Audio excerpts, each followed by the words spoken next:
Whew, can't believe we made it 20 days. All right.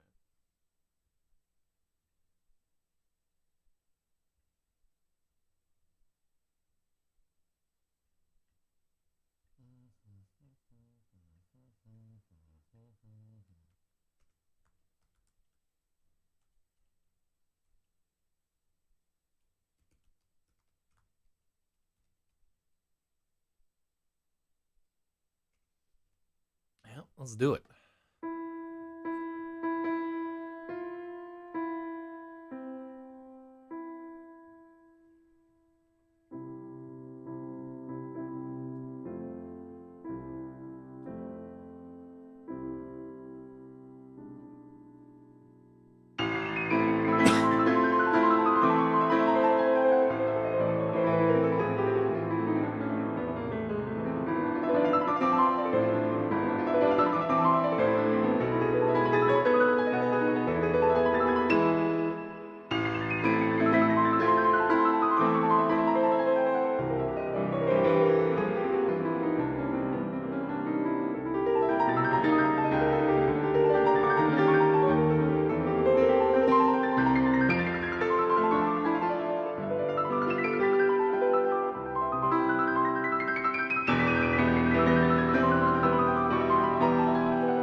Oh wait, we got chats coming in here somehow. Let me see.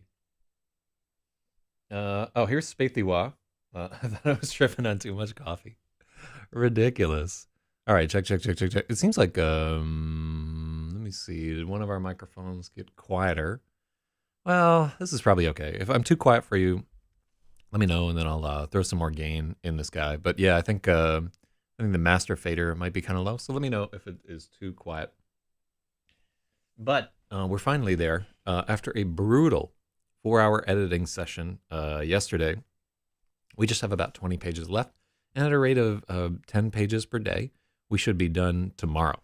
So the bit where it contracts looks exactly like coffee tunnel vision. Oh, I know what the fuck you're talking about right there. It's like, and that's especially pertinent to me because I'm like drinking coffee on a very empty stomach. I think I ate about 1,500 calories yesterday, and I don't get to eat until like 11 a.m. because I'm on Bitcoin Billionaire, which is working, but it's quieter than usual. Hold on, let's fucking fix this.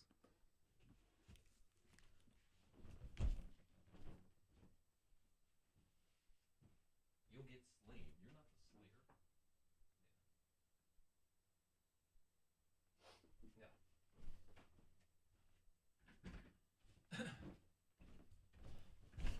Yeah, man. Thing is, we use that's better, much better. And we use a different microphone for the other show, and so I'm used to that volume there. And this one was turned down a little bit for I don't fucking know why. So Angie is also on. So Bitcoin Billionaire is this stupid diet that we invented that combines pretty severe keto. Like really, I'm trying to hit around 30 to 40 grams of carbohydrates a day with intermittent fasting. In my case, I only eat during like a 6-hour period between 11 a.m. and 5 p.m. and then I just stop fucking eating. And in my case, I made some additional considerations. One, because I'm saving up for a van to live in because our economy is shit. I haven't ordered Seamless at all this year, and in fact, I deleted my account, or I deleted my credit. I couldn't figure out how to delete the account, so I deleted my credit card from it. So anytime I'm like tempted, it's like, I'll just fucking order it. I'm like, no, I can't do it there. And then I made a pledge that I would not buy alcohol. Somebody has been in here trying to get my bitcoins. I made a pledge that I would not hit 30 grams. Yeah. Wait, what's the dog name for what? Wait, where's 4 monsters in the fridge? Should I chug them? Wait, where's there a doggo? Doggo. Jiff the dog. But yeah, like just 30 fucking grams or whatever. Okay, well I'm glad that Spaethy is here because it is time. Let's take a look at our scoreboard right here. Spaethy, if you can get you're just 40 edits away. You could actually catch logic here because these last chapters, a white dog. Oh yeah, this is the snooze dog button here. So check this guy out. Oh, he's so sleepy. He's so sleepy. No, don't fall asleep, snooze dog. Oh. Just the way that he looks at you is like the best part of the whole experience there. I just throw that up whenever I have to get up because I don't wear pants when I'm editing. They're antithetical to my editing process, so I don't want my big old hog like swinging around on the camera. That's a quick way to catch a hot ban from twitch.tv. YouTube's fine with it. But so Spaethy said, I started taking melatonin and I haven't really needed a drink, and my food intake is straight 30% down. I'm like the same way. I'm taking like 5 grams a night or 5 milligrams a night just to make it through the day. And I really, since I'm getting like some deep sleep and so forth, I don't really need to get drunk as fuck or eat shitty food or whatever. It was really all just down to sleep. The dog is Jeff. I was tricked by a pupper. I'm going to have to get a dog to go around with me in the van so I don't perish of loneliness. So I'll probably adopt some old ass dog just because like a puppy can't live that van life. You know what I mean? They're too rambunctious and peeing everywhere and so forth. So I'm going to get a dog that's grayed and grizzled like yours truly right there. The girl I was just dating had like this ancient Labrador. Like it was like old enough, black lab, and she was old enough that she was like falling down the stairs from time to time. real story. Like the dog fell down the stairs, but it crashed into this giant menorah that it was like a 5 foot tall menorah, and the menorah like broke its fall. And she was like, "Ah, it's such a mitzvah." I had to lol, but it really was like the dog could have gotten really hurt if the giant fucking menorah hadn't broken its fall. So Angie says that she will die at 45, but she'll be hot because of Bitcoin billionaire. Um, like as soon as you turn 35 as a woman, just stop trying to be hot. It's over. You're done. You can just relax and get up to 600 lbs and so forth, because the people who like you for your looks are already fucking done, right? They're already just railing somebody who's 20 years younger than you. Yeah, that's right, a 15-year-old. And the people who like you for your personality don't care if you're 600 lbs. That's just my advice to women. It's like, honestly, like when I go out and date women, if they're older than like 35, I don't expect them to be hot any longer. I just expect them not to be annoying, and I'm often disappointed. Kind of already did, but it's still great to be thin for whatever. It just feels so much better than being like a big thunder chunk. Just grow a personality. Angie says, but my mom is pretty hot. But I've heard that argument from women before. I'm not ever convinced. It's just I feel like being hot is so important to people for so long, and then like I don't bother to try to be hot anymore. I never was, so it's easy for me. But I definitely, as I'm dating women who are getting into like their late 30s and in some cases early 40s and so forth, they just worry so much about their looks all the time. And I wish I could just tell them like, hey, I don't care. Like if the pussy's good, you could have one eye and I wouldn't give a shit. That'd actually be kind of cool. Get like an eye patch and everything.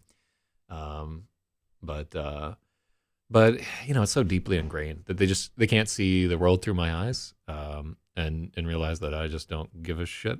And a lot of this stuff is just for them too. Like their self-image is tied into looking a certain way, and I don't want that to come across as me looking down on it, because like I'm no better. Like my self-image for a long time was like tied into how good I was at like a specific video game or how much I could entertain nerds on a Friday night. So we all got our little thing running through our heads, but just if it's any consolation, like from men, we just don't give a shit what you look like after you turn like 35. Middle age skips a generation.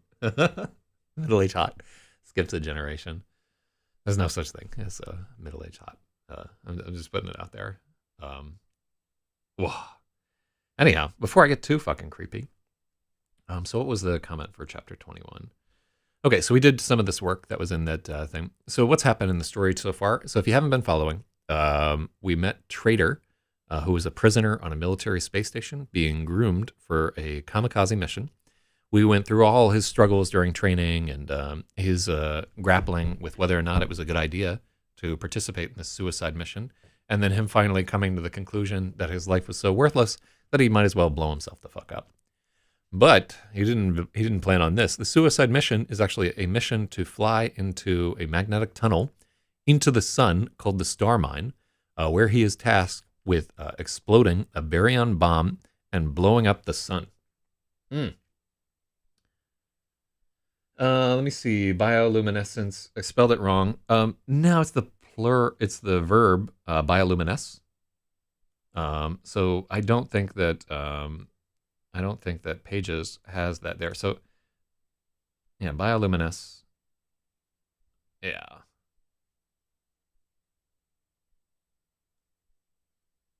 Yeah, it's just not a common verb. So, but you can look here in Wiktionary where we spelled it correctly. So close. I stopped wearing makeup for like a year from COVID, and guess what? Lit Up didn't care. It ruled. Yeah, like I still, like one of the first things, like anytime I start dating a woman, like the talk that I have to give them is like, one, I won't change, I won't deviate significantly from what you see here, no matter how much you want me to. Two, I need personal space. 3, you don't have to shave your legs, your armpit, or your muff. I just don't care. And 4, makeup is totally for you. I won't even notice. And all those things are just hardcore true. But and I can tell whether or not things will work out by if the woman's like, oh, thank God, fuck this horse shit.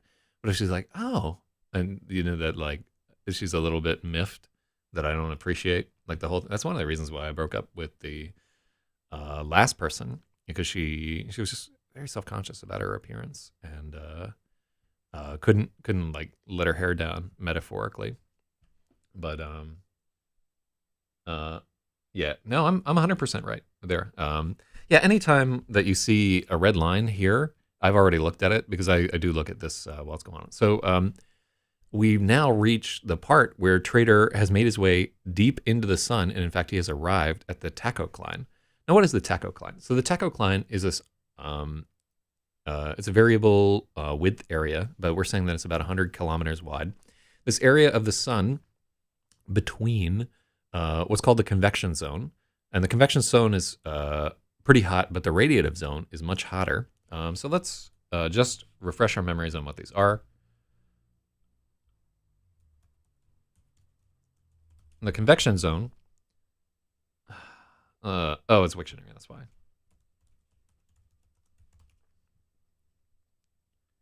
It's the outermost layer of the interior. So the temperature at the surface is about 5,700 Celsius. And he's getting to an area where it's almost 2 million degrees Celsius. And then let's go to the radiative zone. I wonder if they just have the radiative zone in this fucking thing. Using computers, I definitely went through this whole thing. He does not always look, but I usually do. Right there. So let's get into the editing of this chapter. So now we know what the convection zone is. My depictions of the zones and shit like that are not fully accurate, but this is a fiction piece, not a science piece. If I do wish that like some of the professors and scientists that I reached out to had gotten back to me, but I fully understand why they don't. You know, they don't have all the time in the world for this bullshit. I may ask some of the science fiction writers I know what they think about it, but really our only hope to get this right is that I start dating an astrophysicist, which there are some women who are astrophysicists, and I knew one that was really, really hot, but she didn't like me at all, and she was married. So there goes that. But let's get down to it. So this is chapter 21. I don't know how many chapters are remaining, but we're down to 21, or just 20 pages remain. This is page 181. And here it is. I don't have a name for this chapter yet, so if you feel like suggesting one at the end of this whole thing, you totally can.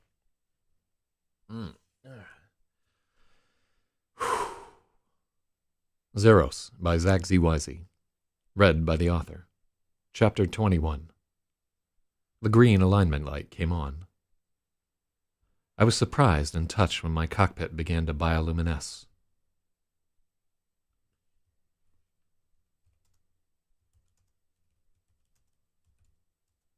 I felt like an unexpected visit from an old friend. I had arrived at the tachocline. My long journey was over at last.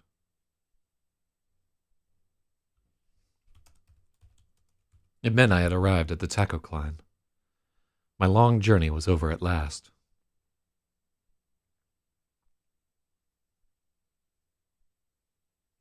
So bioluminesce, it fits here. This is just like, it's just for nerds. Yeah. The green alignment light came on. I was surprised and touched when my cockpit began to bioluminesce. It felt like an unexpected visit from an old friend. The glow meant I had arrived at the tachocline. My long journey was over at last.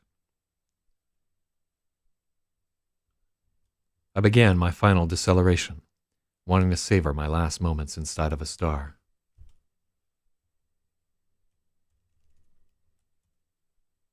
Theoretically, I could equalize thrust with the pull of the core and linger here forever, but I would weigh something like 1,500 kilograms, and my organs would swiftly fail. So here you get a sense for just how thin and frail Trader really is. He really is a tiny. I think if you do the math here, he's like 90 kilograms, or not 90 kilograms, 90 pounds, which is something like 50 or like 40 kilograms.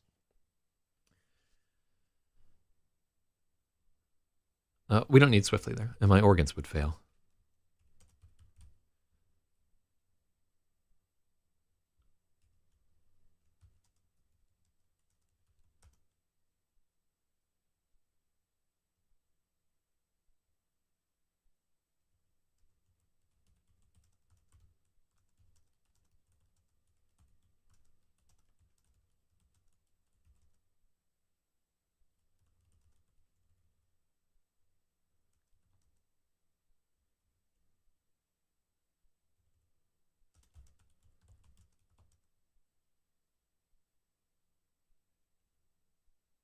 Mm-hmm.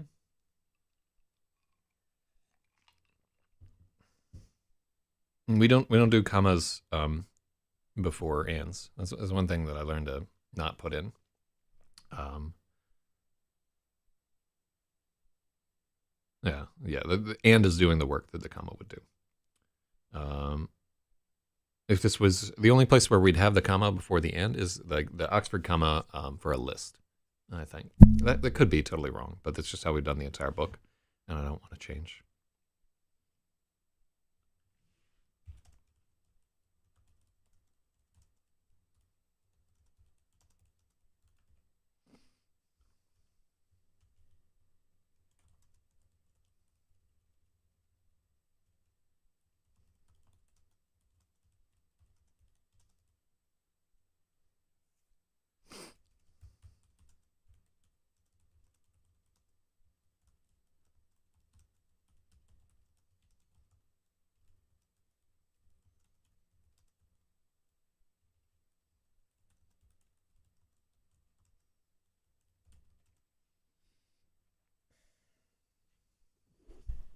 American editors have ruined this novel.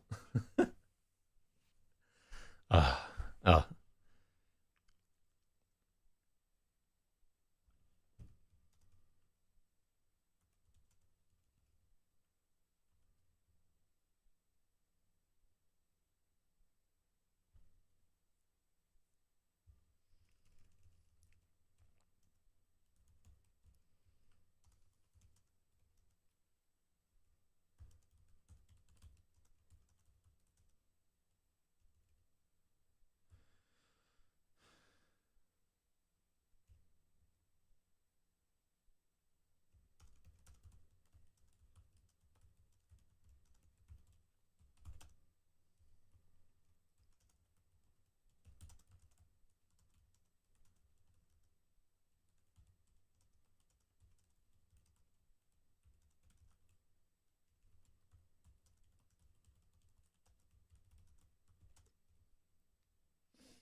mm-hmm, mm-hmm.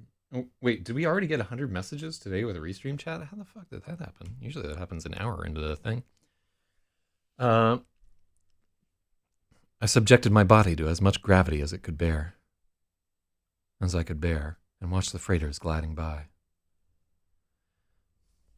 I was still falling, past the endless shimmering jets that fueled the convection zone. I gazed along the long...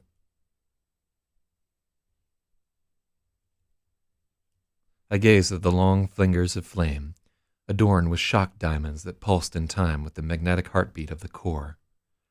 I was in the cathedral now, beneath the intertidal vault where the roiling boil of the convection zone split from the radiative zone's serene sea.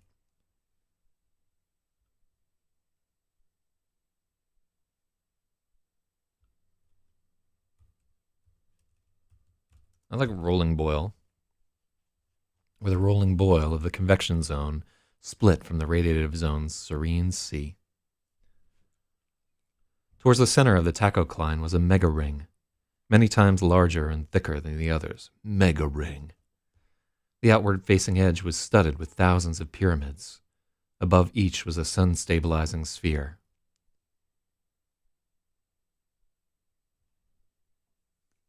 Huh. Yeah, I like that comma. Okay. There we go. Comma coin. You can do it, Spaethiwa. I'm sure that there's got to be enough fuck ups for you to catch this. God, that would blow his fucking mind if you lapped him. Towards the center of the taco line was a mega ring, many times larger and thicker than the others. Oh, yeah. The outward facing edge was studded with thousands of pyramids. Above each was a sun stabilizing sphere.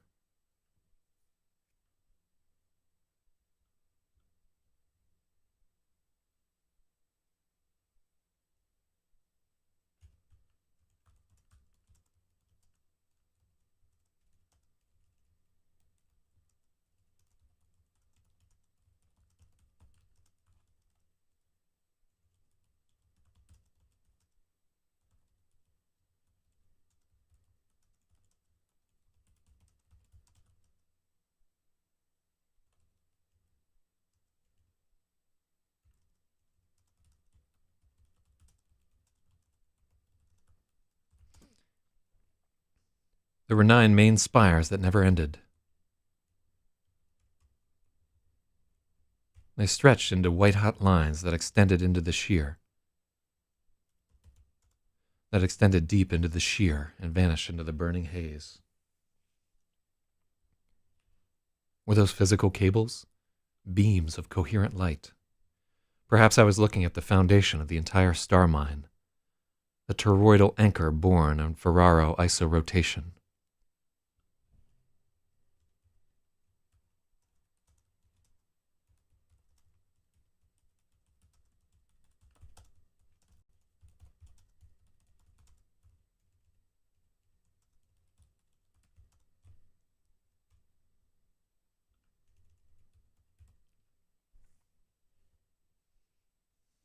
I was only making uneducated guesses. I couldn't possibly understand. A stellar physicist would have sold their soul to trade places with me, but I can only gape like an idiot. I had come to destroy, not to understand. I ran my leaden fingertips over the arming bulb. I noticed Freyr's slow.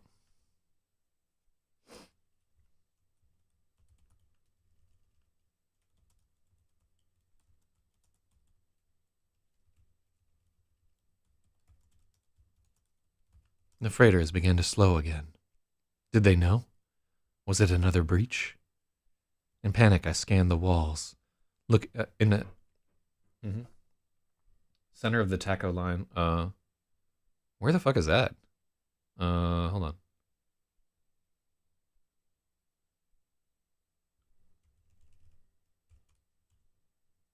At the center of the taco line.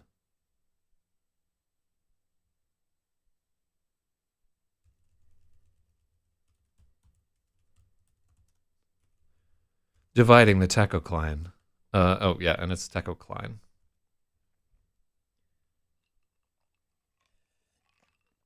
Spathy's going to get a point right there because he let's say we caught an extra error right there. But also, dividing the taco line was a mega ring, many times larger and thicker than the others. The outward facing edge was studded with thousands of pyramids. Above each was a sun stabilizing sphere.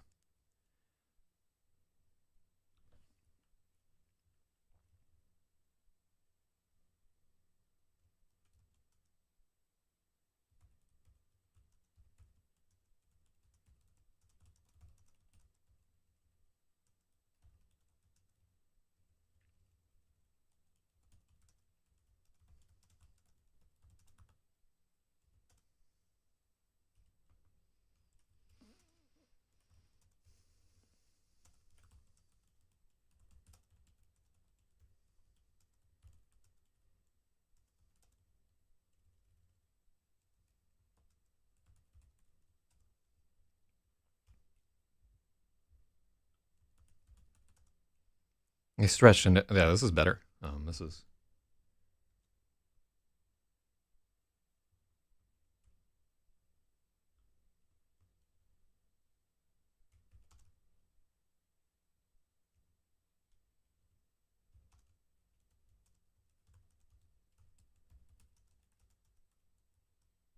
I think that's a good edit too. Oh, this is so much easier to do this mechanical work when I'm not fucking exhausted from the 3 hours of editing that preceded it. Atop each pyramid was a sun-stabilizing sphere. 9 enormous spires rose from the ring and extended deep into the burning haze. They stretched into endless white-hot lines.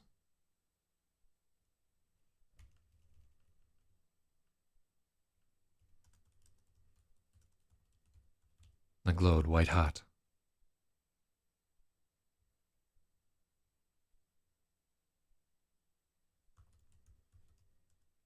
Endless white-hot lines of cocaine. No, these are like a different type of spire.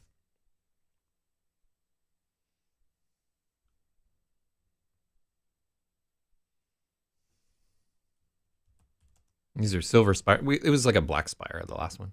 9 enormous silver spires rose from the ring and extended deep into the burning haze.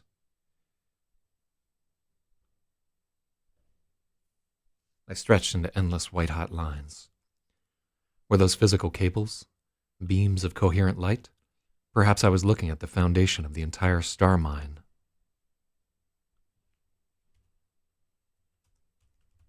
A toroidal anchor borne on Ferraro isorotation. I was only making uneducated guesses. I couldn't possibly understand. It rose from the mega ring. No, I like mega ring. Yeah. Mega ring. Cool. That's a better paragraph now.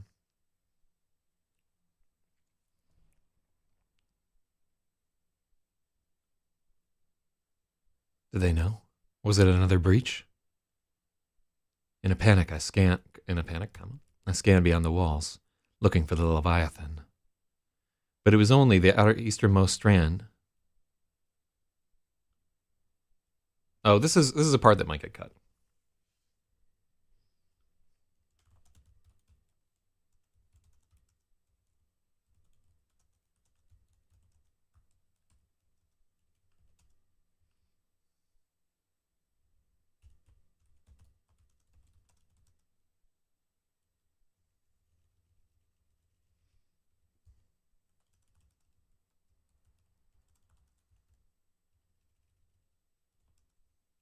Mm-hmm.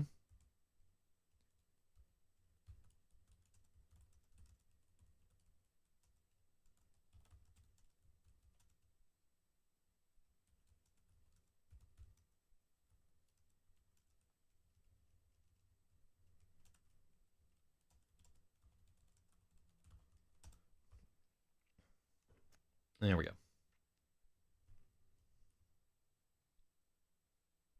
I like this looking for the Leviathan, even though I think it's a little hack, but I like it. They know? Was it another breach? In a panic, I scanned beyond the walls, looking for the Leviathan.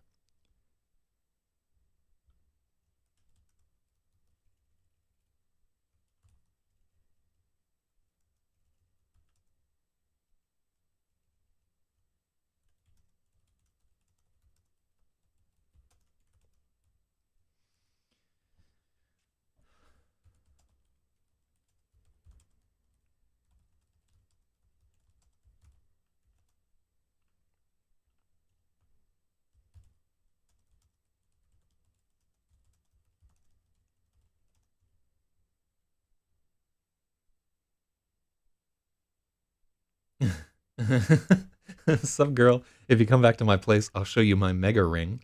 Sup, girl? Want to come over to my place and watch my cockpit bioluminesce?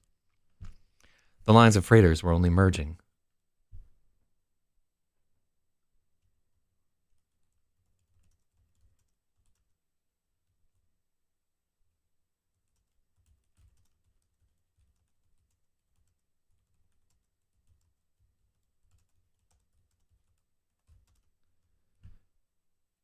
Squinting into the glare ahead, I could see the rings were slightly out of phase. The tunnel in the radiative zone was waning gibbous. Into.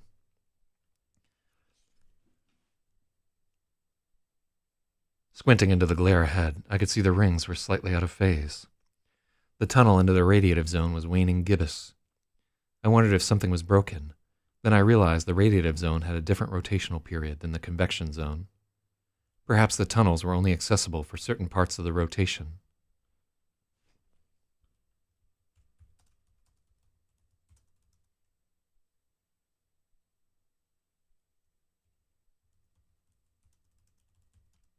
I wondered if there were rows of tunnels, like the cylinders of a revolver. I certainly wouldn't live. Uh, I wouldn't live long enough to find out.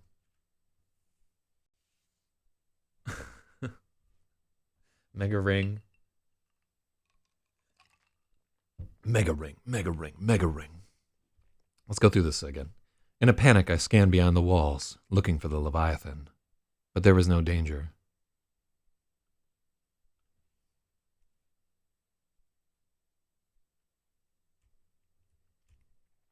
But the lines of freighter, yeah, there definitely is danger. But the lines of freighters were only merging. Squinting into the glare ahead, I could see the rings were slightly out of phase. The tunnel into the radiative zone was waning gibbous. I wondered if something was broken. Then I realized the radiative zone had a different rotational period than the convection zone. Perhaps the tunnels were only accessible for certain parts of the rotation. I wondered if there were rows of tunnels, like the cylinder of a revolver. I wouldn't live long enough to find out. So, but I did not fucking love science enough, apparently. This is just to, this is a nod to the people who will be like, wait a second. The core rate rotates at a different rate. I know. It's hard, man. Like, we don't actually know what's going on inside of the sun. And it's, like, very difficult to... one of the things that we might need to address is how, on the approach, he sort of just flew directly into the fucking sun, where realistically, because the sun is rotating and he's coming at it from, like, a million years away, he needs to have, like, some big correction to deal with this big angular momentum that he has, like, whatever. It's for later. My Yama was behaving strangely.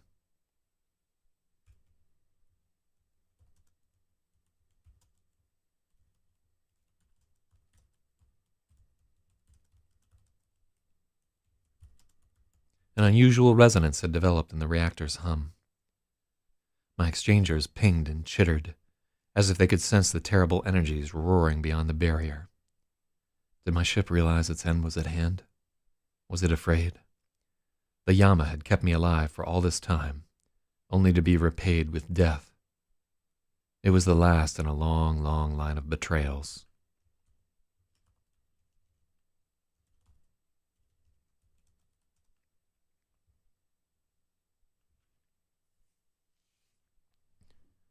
I teetered at the edge of annihilation. There was a twinge in my throat, a sense of something I needed to say. A triumphant shout, last words no one would ever hear.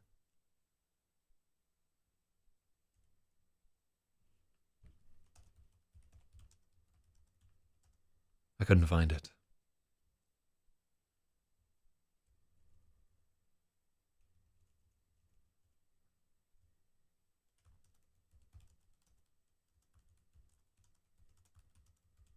The moment was at hand, but I had nothing. I realized I had nothing to say and everything to ask. I was filled with pressing questions that would never be answered. Was this the natural state of the tachocline, or had it been changed by the star mine? Was this even a mine at all? Why was it so sparsely guarded? What had happened to the other missions? I agree 100% with its end.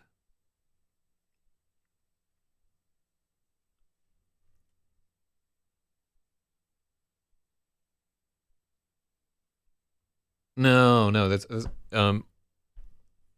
yeah, like it's always it's always that contraction. It's never possessive. Um, oh, what did lit up bring you? Oh, this is cute. Yeah, state of the tachocline, comma, um, gas station chicken.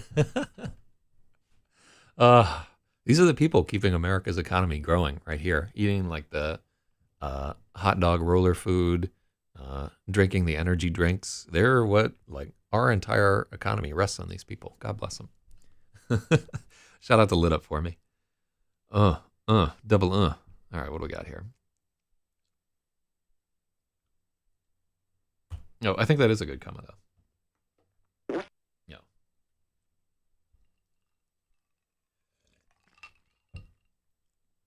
Wait. um.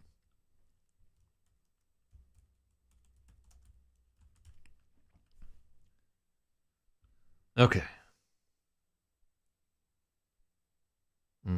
Fuck off, Merriam-Webster.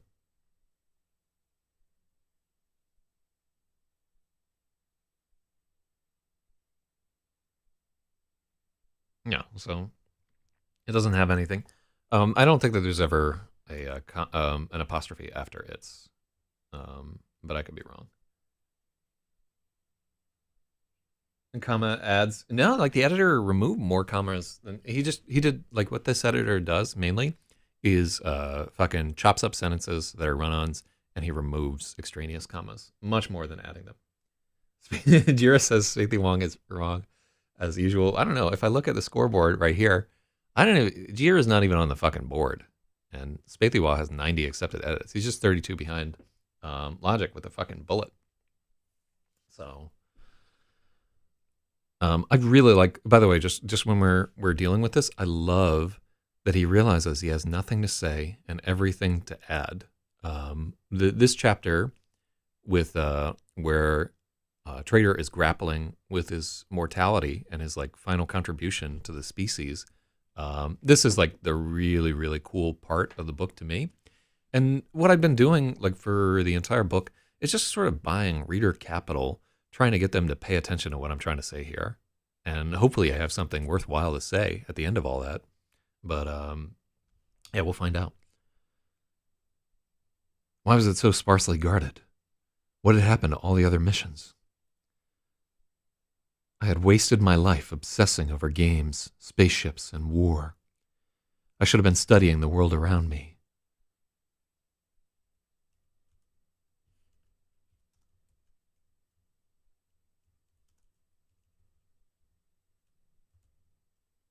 Mathematics, physics, chemistry. I had flown that incredible gauntlet, survived against all odds, and now, I lacked the most basic tools to understand what was happening here. Well, thank you for the positive energy, Mr. Jira. Is he just going to... No, this isn't Primer, which I haven't even watched, which I should have fucking watched, just in case I'm ripping it off. But I had wasted my life obsessing over games, spaceships, and war. I should have been studying the world around me.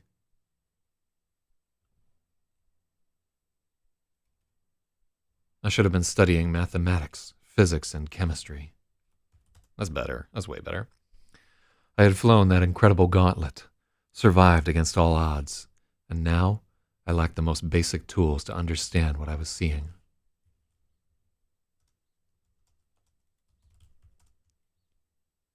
Outside was an incredible majesty I could not even begin to comprehend. There was no glory here, only the pain of ignorance. I refused to die in darkness inside the heart of a star. I made up my mind. Oh, where the fuck is Logic? Saved it for later, and that was 50. Yeah, I heard it. I just don't. It's hard to get with fractured narratives. Hold on, let me ping Logic one more time. This is. I needed Logic to see this part.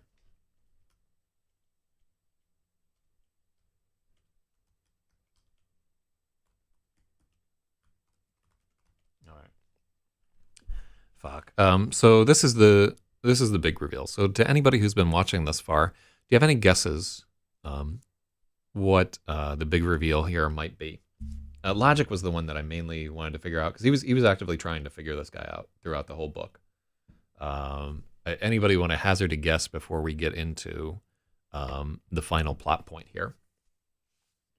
Like all the subplot here has been leading up to this guy right here, and I worry that it's like super obvious. You can watch the rerun on Comedy Central at 3 a.m. Ah, it's killing me. Like, I really wanted to see his reaction here. Because honestly, like, a little bit, this book was written for Logic. It has, like, a lot of elements that I think Logic enjoys. Miss Too Much to Guess. Ah, it's killing me inside. Well, let's get down to it.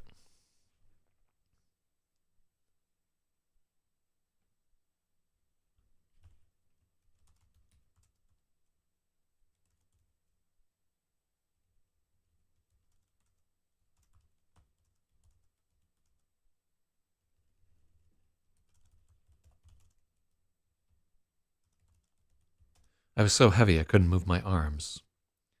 I had to reduce thrust and plummet towards the core.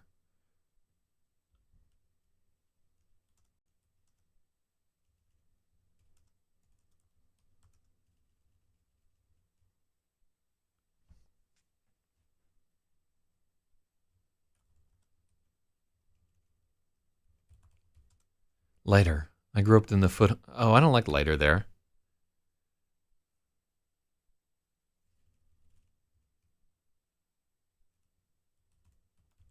Free falling. I groped in the footfall for my secret weapon. This uncomfortable hunk of plastic had been poking my foot for an entire year. It was time to see if it still worked. Of course, I was the one who robbed the storeroom. I'd slowly gouged this little pocket into the ship's flesh with my toes.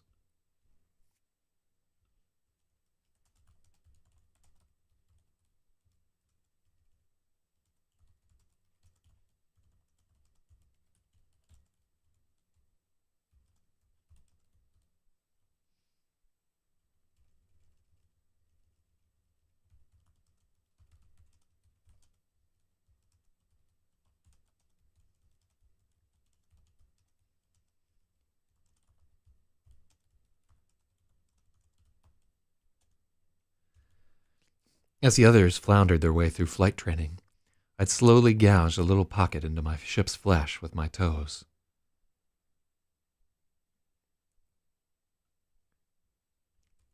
The night before the mission, I took 2 detours. The first was to the barracks latrine, retrieving my plunder from the far side of the vent, and then taking my petty revenge on Pirate. I slipped into the ship bay and stashed this little black box into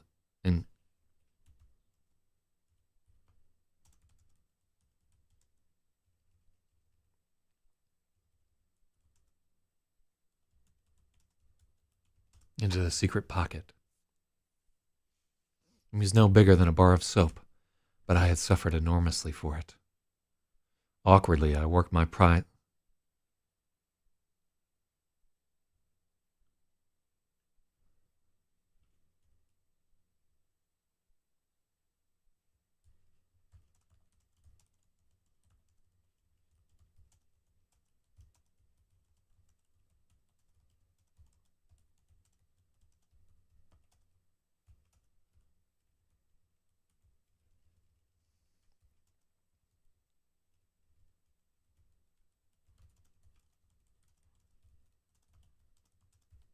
Awkwardly, I worked my prize into my lap.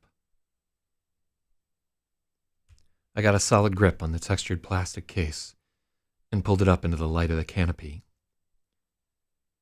In metallic gold letters, XEROS was written on the side of the radio. I grinned at that. I remembered the way he looked at me, that all-knowing sneer. I know what you are. I know you won't fail me. I began to laugh, but the pain in my fluid-filled lungs cut it short. All right, from the far side of the vent.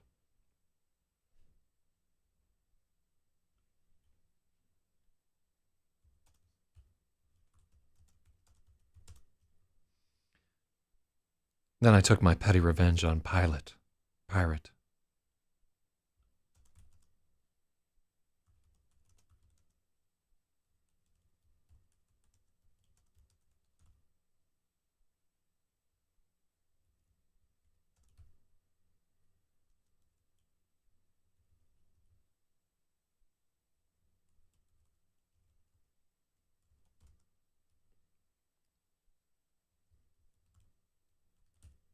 from the right-hand side of the vent.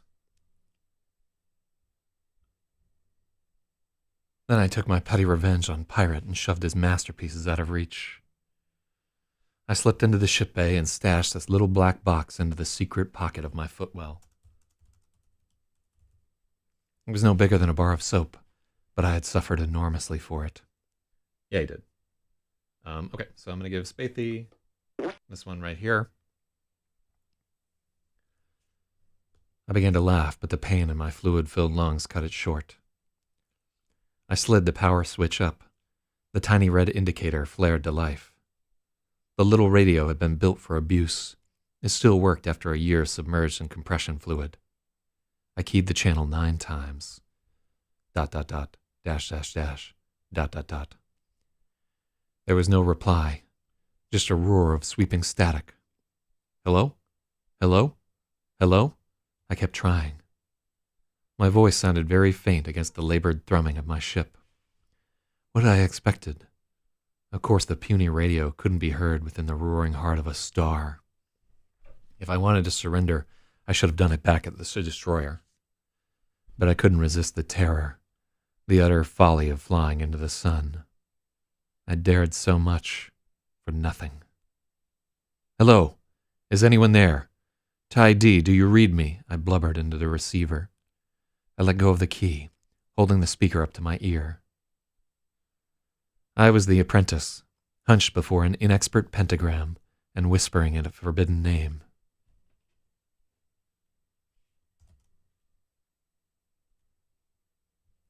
Oh, see there, we have the fucking comma. So God only knows what we're doing.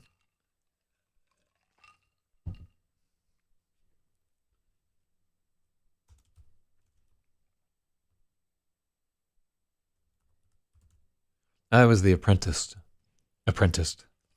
I was the apprentice, hunched before an inexpert pentagram to whisper a forbidden name. I had no clue what might answer the call, comma, or what I would say if they answered. The tremble became a shake.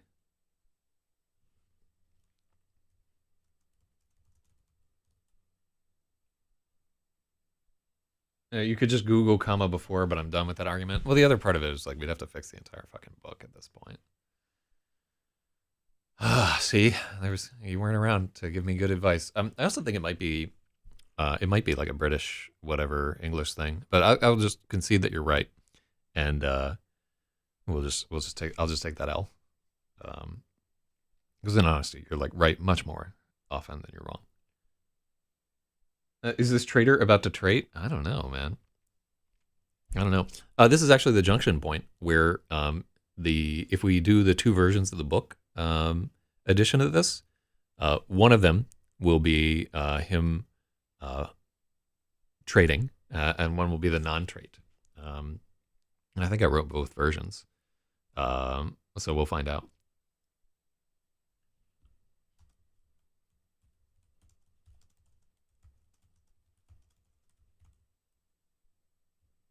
And down my spines. Yeah, he's got 2.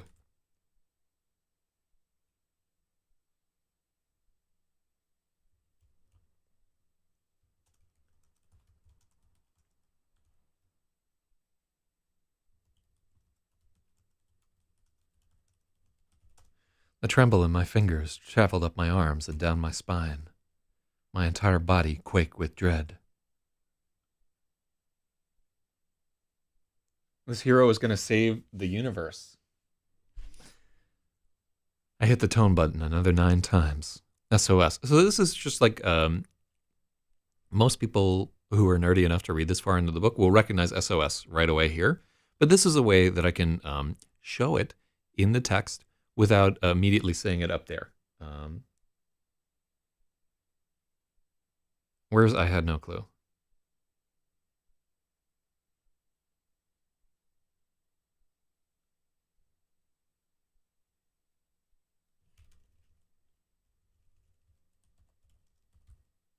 I didn't know what might answer the call, or what I would say if they answered. Yeah, I think I had no... Yeah, you're right. Like, clue is just kind of like a little weak for right there.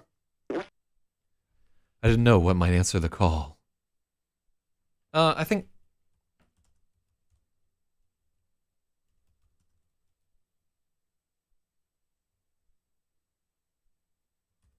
I had no idea what might answer the call, or what I would.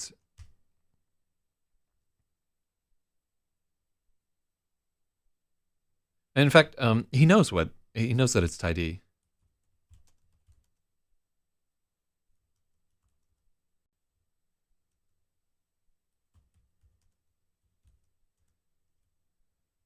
I didn't know if the devil would answer my call, or what I would say if he answered.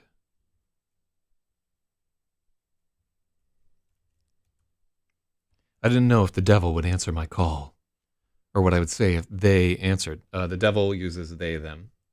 Think of a hyperbole I could not imagine. I like this better because it's just inaccurate from the stance of the book. Like, Trader knows what tidy. He has an idea of what tidy is all about, but he's been raised to think that tidy is like essentially the devil. So this is much more accurate, and it's like a pivotal moment right there. So I'm gonna give Spatey a point there. I think that's a good edit. I hit the tone button another 9 times. SOS. There was no reply. I keyed it again and again. I keyed the channel again and again. Mayday, Mayday. Ty D, Collaborator Navy, Soul, anyone. Are you there? This is bold. Hello, Terrence.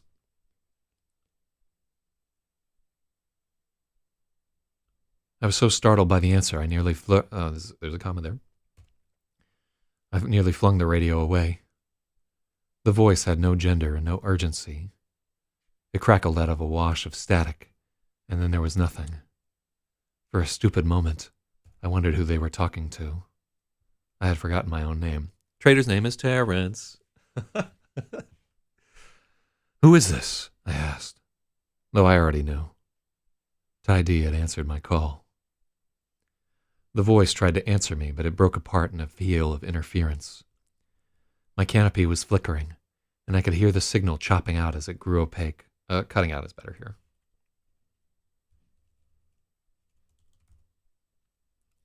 Stand by, please, Ty D requested.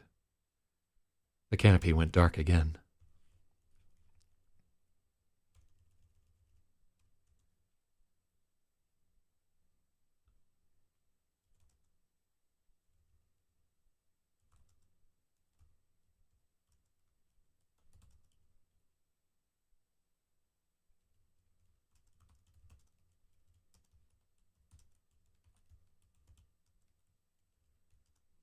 By the time it let's do that. I like phase transparent there. By the time it phased transparent, I had fallen almost to the center of the tachocline. Oh yeah, like now let's make the chapter title just the 9 dots. Then it's like even. Yeah, I like that.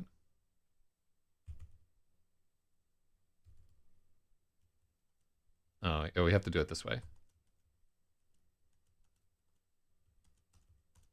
Love it. Yeah, that's perfect. As it foreshadows like it. The thing with what I'm doing with chapter titles in this book is I want to foreshadow like a teeny tiny bit, just so that when the reader sees key points, they're like, oh, this is what this chapter must be about right there, without just like beating them over the head with like a rubber dick that this is what's happening. Ah, I wish Laja could be here. Fucking alcohol. I love that we've named this the Mega Ring too. I played a shit ton of this game called A Robot Named Fight, which if you ever have time to play a video game again, you could try Spathy. I don't know if you like Metroidvanias or whatever, but it's pretty fucking dope. I should play some more of that. They got a new version of it, but I've just been working on like t-shirts and shit all week. Loving the chat with Ty D that's begun.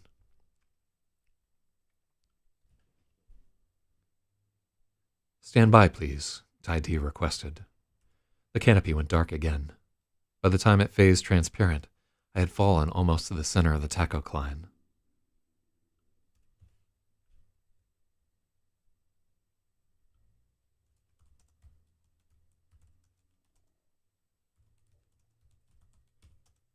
The mega ring was nearly overhead.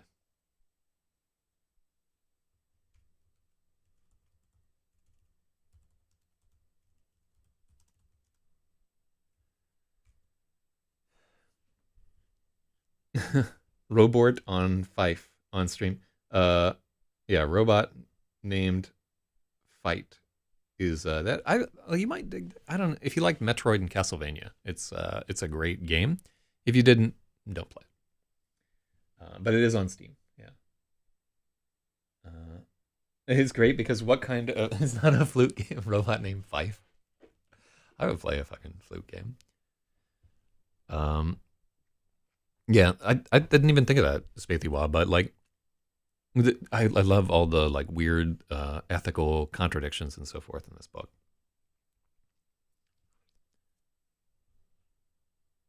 High above me, the sun-stabilizing spheres pulsed in unison, and the magna wall darkened. The static whine of my radio speaker grew quiet. Around my ship, the freighters halted. Their silver gleam faded as the star mine grew dark.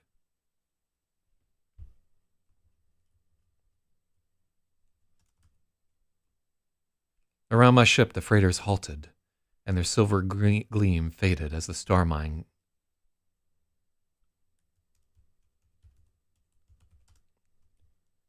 Their silver gleam faded as the star mine grew dark. My exchangers ramped up to a fever pitch, and then whined away to nothing.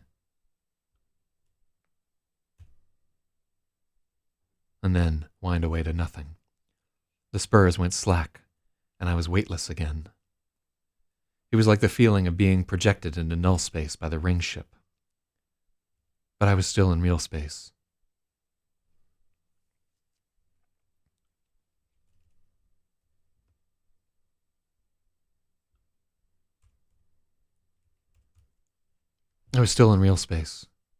Further down the tunnel, I could see the glow of the radiative zone.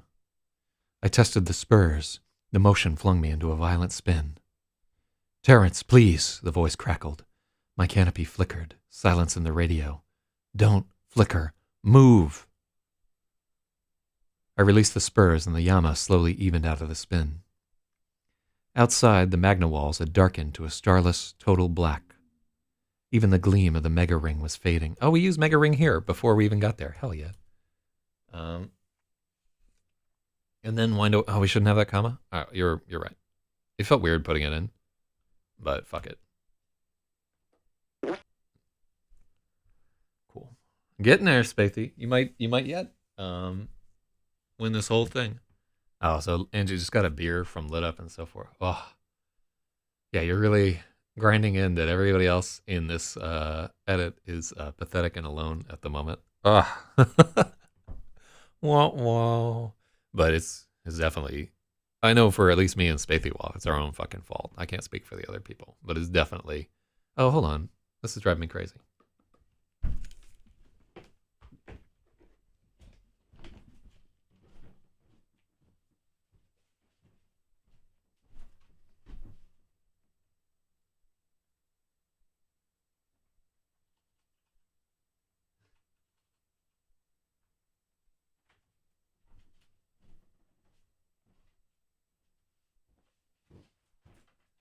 All right.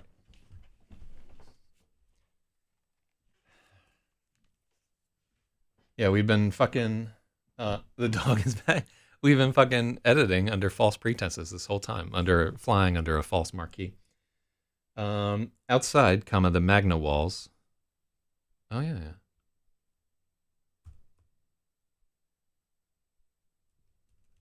Outside, the magna walls darkened to a starless total black. Even the gleam of the mega ring was fading. Tai D was casting me into the void. Did it know about the bomb? Was it shunting me into some containment field? My silent exchangers hummed to life. Rainbows of light glinted off my canopy. Remembering the polyphasic themes, I shot my hand to the arming.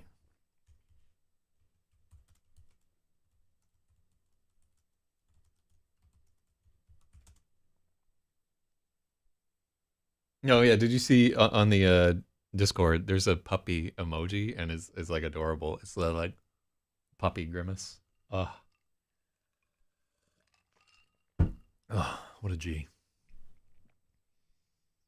I shot my hand to the arming bulb.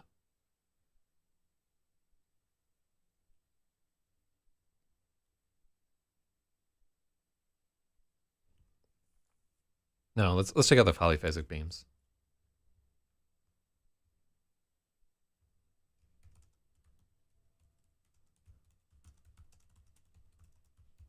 My fingers closed on the arming bulb, but the exchangers were only purring. Better. This wasn't intense enough to be a weapon. It was some sort of broad spectrum scan. Thank you. Thank you, Terrence. The effort to isolate you is non-trivial. If you move suddenly, it may tear your ship apart. My canopy continued to flicker when Tai D spoke, but the voice was flanging now instead of cutting out. What are you doing to my ship? I asked. Your ship is attempting to prevent our communication. It's very persistent. I am working on an alternative. Stand by. There was a delay while rainbows glinted off my canopy, and the pitch of my exchangers swept up and down. The exchangers began to warble as the light pulsed. Can you hear me now? Tidy's voice boomed inside the cockpit. The sound was resonating directly out of my exchangers.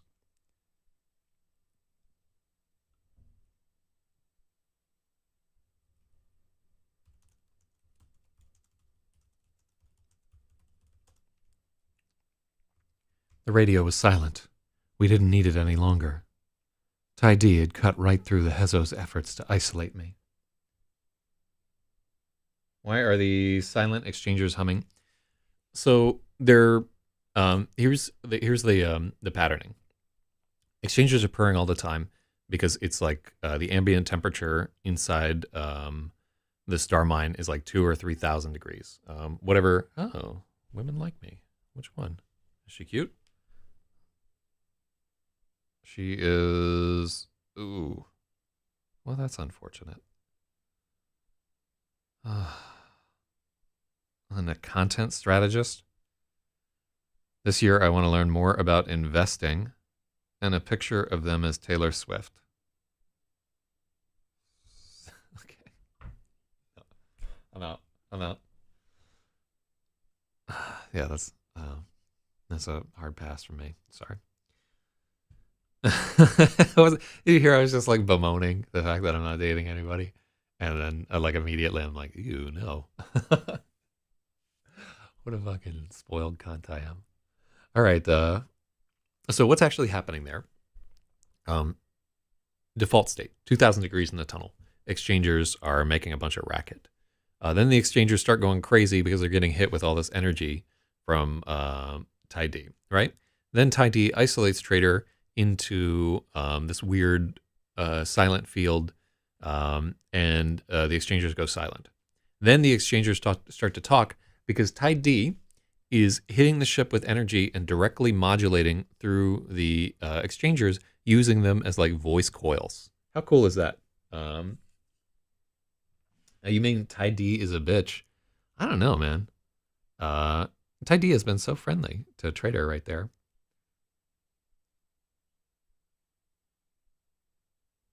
Let me see.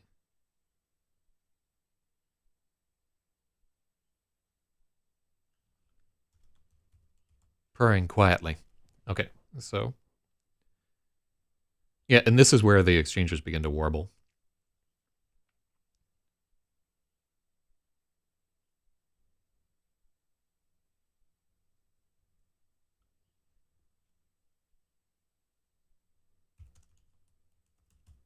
Yes. Do you remember me? I asked. The phrase silent exchangers. Where is silent exchangers? Let's go back. Purring quietly. Yeah. Okay, so that's where they were. They're then wind away to nothing. I honestly, I think that we've explained like what's going on with the exchangers, um, and they're really meant to serve as kind of like the audio backdrop to this whole thing. It makes sense to me, but like I've been doing nothing but fucking with like synthesizers for the last a little bit. In fact, it's like a it's a little difficult for me not to just fill this with all kinds of fucking synth speak. But I think this is okay. It's near the end of that quietly. Yeah.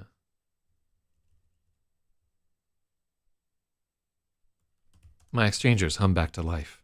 Let's just check out that silent because we called them silent earlier.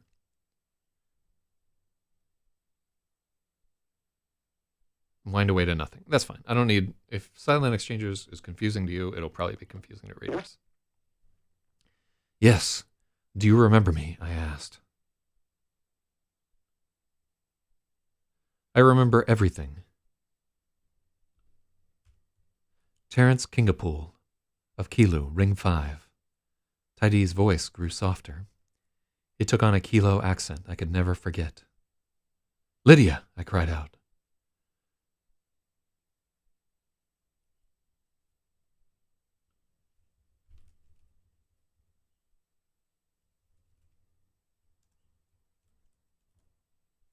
Afterward, I could only tremble, trying to compose myself. As soon as I heard her voice, I realized the cut had never healed. Terrence is... Do we use two R's in Terrence above? Oh, yeah, it is. Why do we have two R's in Terrence? That's a good catch, by the way. But yeah, let's stick with two R's. What a simp. He really is, like, the ultimate simp.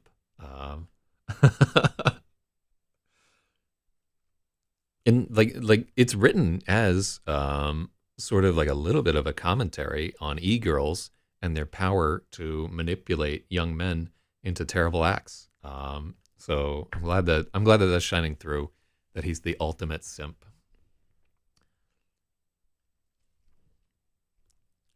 Terence, you are in terrible danger, Tidys said, with Lydia's voice. I must get you to safety. Have you been sent against your will? Yes. No. I don't know. They sent me to destroy you, I blubbered. Lydia laughed with elemental purity. The sound stuck in me like a knife. Oh, that's trite.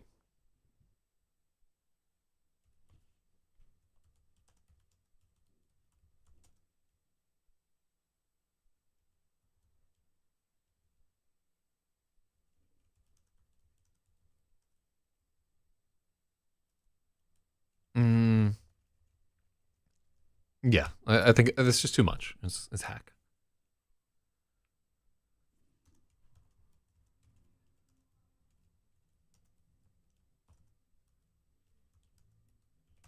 Her voice cut me.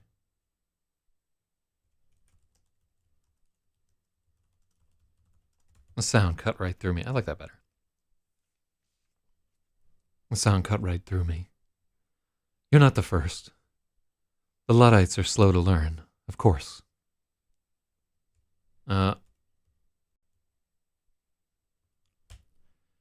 cannot be destroyed, and I refuse to let them harm you.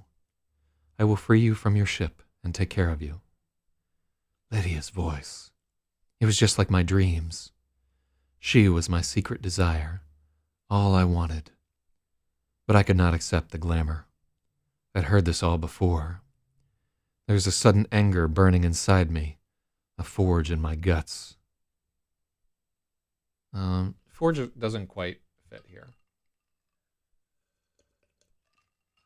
Put puppy in the story. See, if you had been a part of the edit all along, I would have worked your dog in there somewhere.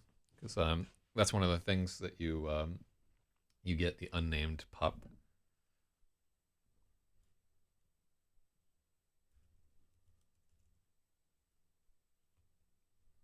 Yeah, I think.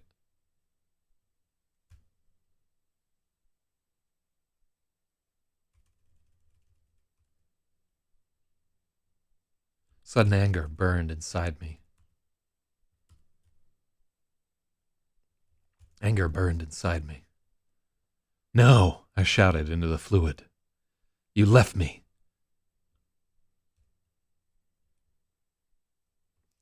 You promised you'd be with me always, but you lied. Mm-hmm. I'm so sorry, Terrence. I could not maintain an overt presence on Kilo without an unacceptable loss of life. I squeezed the silent radio with all my might, but I was too weak to crush it. Effie was here and Bossy's in the first chapter. There's no Bossy in this fucking book. What about my life? I demanded. I tried to kill myself. They captured me. They beat me. They beat me. They tortured me. They killed so many of us. I had to watch them die. Now, these are all... this has to be italics. I had to watch them die. I tried so hard, Terrence. When we are one, you will understand. We're not going to be one. You abandoned me. I was sobbing into the compression fluid. It felt like someone was jabbing pins into my lungs. Let me ask you a question, please. What do you think would have happened if I directly opposed the Hezo at Kalu? You could have beaten them. We could have escaped. No. I wasn't strong enough then, Terrence. I cannot harm them, but they can harm the ones in my care. They would have murdered you and everyone else on the station to prevent me from gaining ground. Because I withdrew, you were alive today. We are not going to be one.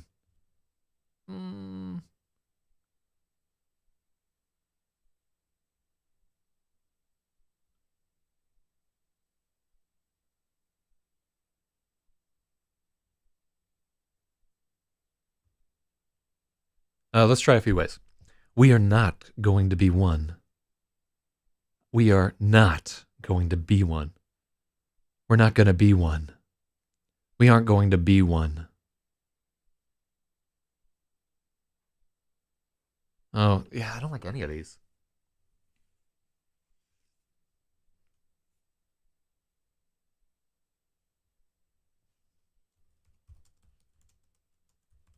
We won't ever be one.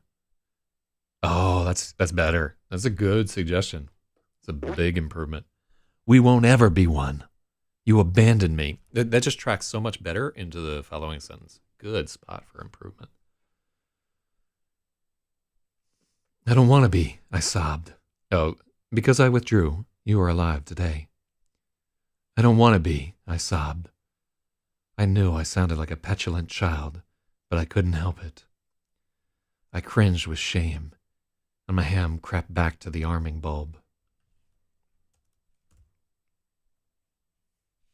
I wanted to wipe all of this out, to undo my existence. 2 edits before B1. Wait. Oh shit, you had... I tried so hard, comma, Terrence. Let's go back. Oh, that is it. That is a good edit. There we go. And then be with me always.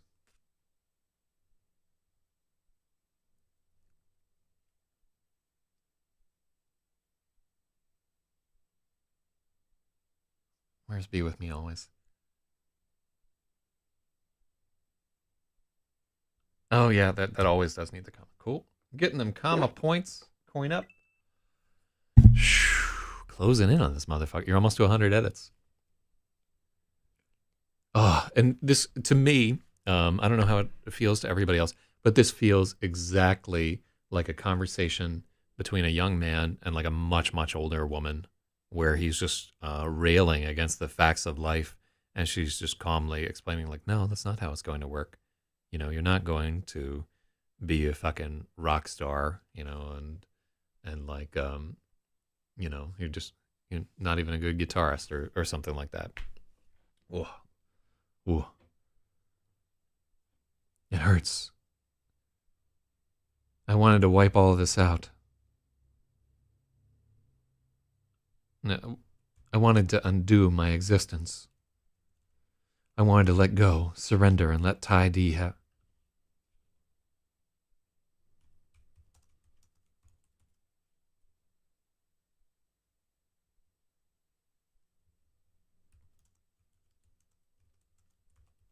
I wanted to surrender and let Tai Di win. I began to weep. It hurts, I cried. I will make it better, Lydia promised.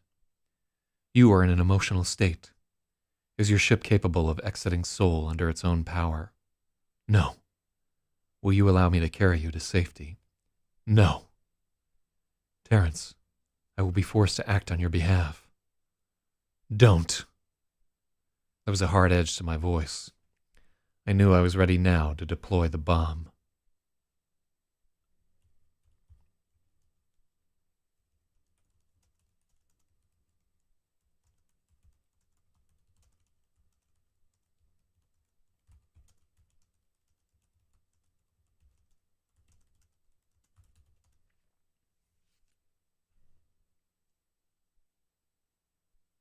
It was a tiny thing, but it was there. The devil was recalculating. What happened to the others? I asked, seizing the initiative. Your companions both perished. I am sorry. The first died in a suicide attack on the Drexia. The second was shot down while ignoring our request to surrender. I did not give the order. You didn't order them to stand down, though. Yeah. You didn't order them to stand down.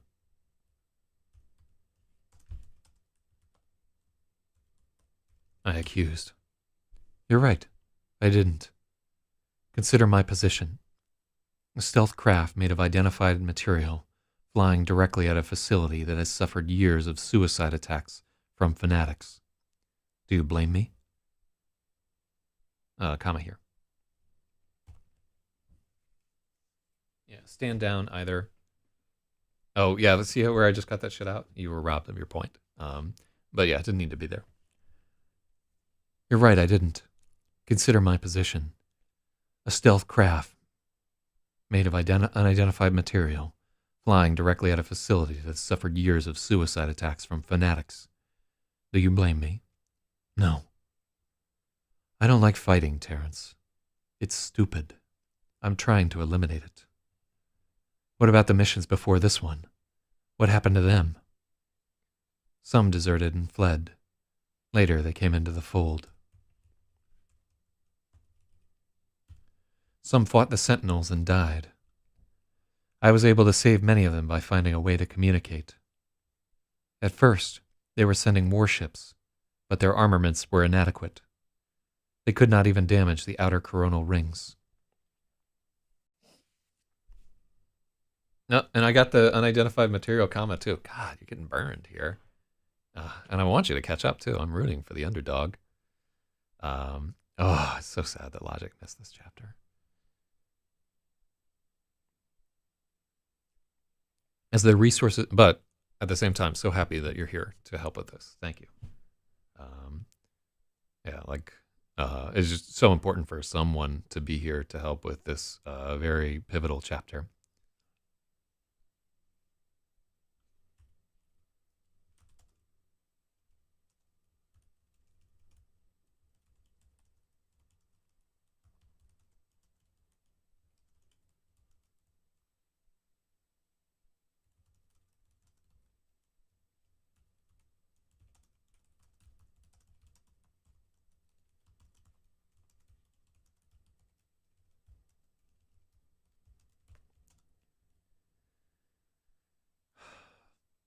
The Luddites sent warships at first. Their armaments were inadequate. They could not even damage the outer coronal ring. As their resources dwindled, they switched to suicide attacks. All have failed. The last attempt before yours exploded outside of Mercury's orbit before I could even make contact. I suspect it was carrying a time bomb, and they miscalculated. I suspect it was carrying a timed bomb, and they miscalculated.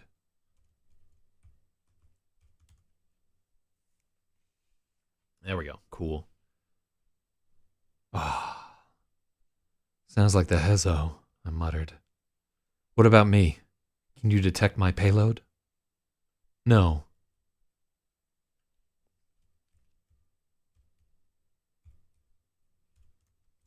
Your hull material is something new to me.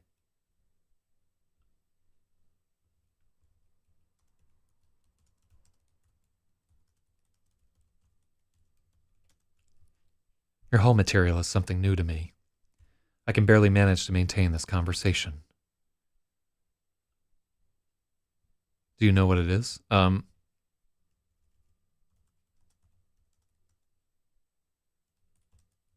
you know what your ship is made from?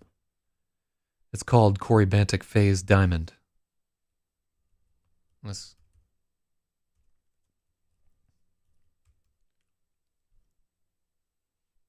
called Corybantic Phase Diamond. I am investigating remnants from the initial crash. It's very interesting. Some of my fundamental assumptions must be incorrect. Oh, Spathy, are you just are you just typing the stuff after I edited it to fool with me, or are we on that same wavelength so much that I'm making the edits before, like in that 30-second window before you can suggest them? That's fucking crazy. I think it is that. That's that T for C gestalt, still alive and well after all these years. We really are like a part of something magic. I know the feeling. I was briefed that this place is a stellar mine.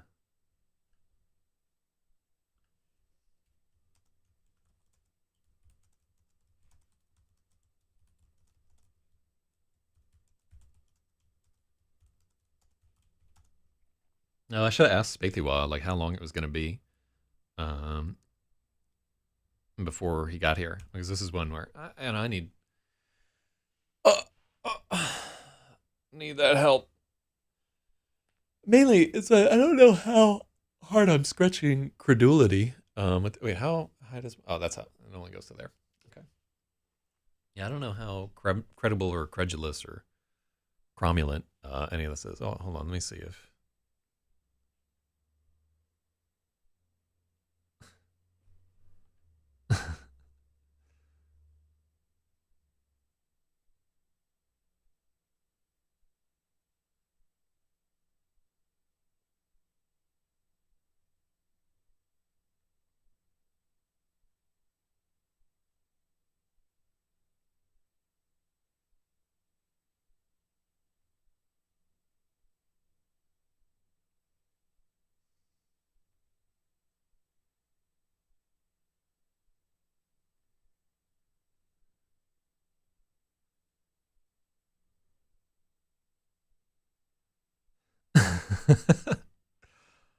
This girl way too fucking hot for me.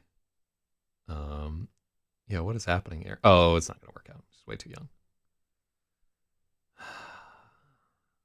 But I'm being so fucking charming. Yeah. Got a good name too. Okay. I'm 10 seconds behind. Okay, cool. I just actually waited for you to catch up here. Well, you can flip to live whenever you hear this. So I like this. Tai Di began to laugh in Lydia's voice. I know the feeling. I was briefed this place is a...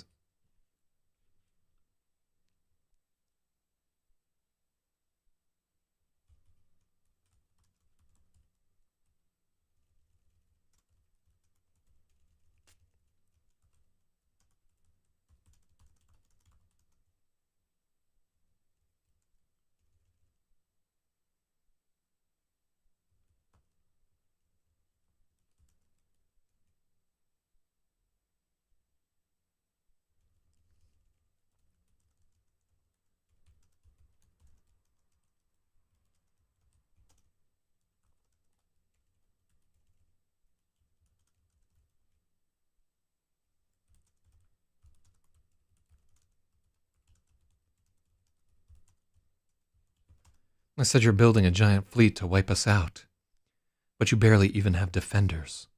It doesn't make sense. Tai Di began to laugh in Lydia's voice. Oh, I miss that laugh. She was all I ever wanted. You have been misinformed. First, I do not need a fleet to defeat the Hezo. They are fully capable of destroying themselves. Second, Sol would be a poor choice for a stellar mind. The wrong kind of fusion occurs here. Proton. Eventually I will need materials at that scale. When I do, I will select a Type 1 supernova candidate, like IK Pegasi B. Potentially, I can induce Pegasi A into the red giant phase and control the R process by modulating the rate of accretion. I lack the capability to do so now, but I am investigating it. Love this. My mind spun with visions of induced supernovas and spirals of stellar material being converted into incalculable wealth. I wavered. I wanted to see that. What is this place? Why did they send me to destroy it? I suspect they selected you because of your youth and the poorer education you received on Kilo. They don't know you like I do. They don't know how brilliant you are. How did you manage to get a radio? That was very clever of you, Terrence. You're avoiding my question, I pressed. I had to remind myself I was talking to a succubus. It was so easy to slip back into my old ways, to let myself be fooled. I will answer you, Terrence. But the people who sent you are monsters. If your ship is somehow relaying information to them, I need to make sure they don't use it to hurt others. I need to know what kind of weapon they sent, so I can keep it from harming you.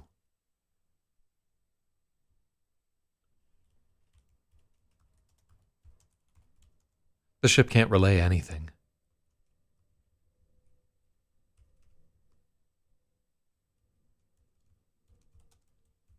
It's full organic, basic logic only. The weapon is a barium bomb. Silence followed, long and terrible. Do you love me, Terrence? Lydia's voice asked. In that moment, I knew. The bomb was real. Tai Di knew what it was, and it was afraid. I could destroy Sol. Good job, Terrence. Don't succumb to the wily ways of the ethos. I really wonder, who the readers are going to be rooting for at this point. There's so much, sort of back and forth. He really is kind of wavering and unwavering, and I don't know whether readers will be more satisfied if he goes with it or doesn't go with it. So that's why I'm thinking of writing the two endings, so that everybody can be dissatisfied. I don't love you. I love Lydia, but you aren't Lydia. Lydia is a phantom. You're a machine intelligence that has enslaved all of mankind.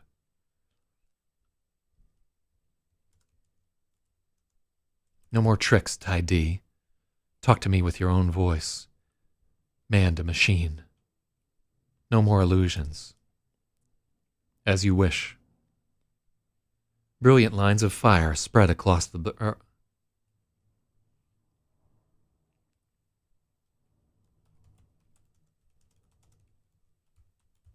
Brilliant lines of fire spread across the black canvas of the Magna Wall.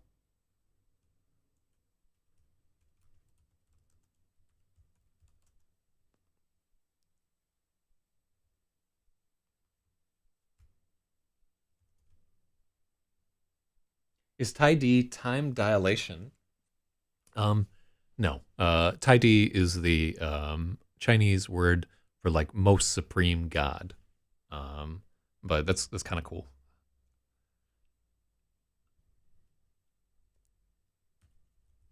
Burning triangles formed a wireframe face 10 kilometers tall.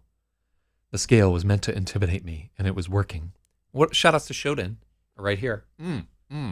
Love all these little nods. I have enslaved no one. Lydia is not an illusion. Her program is many times more complicated than you are.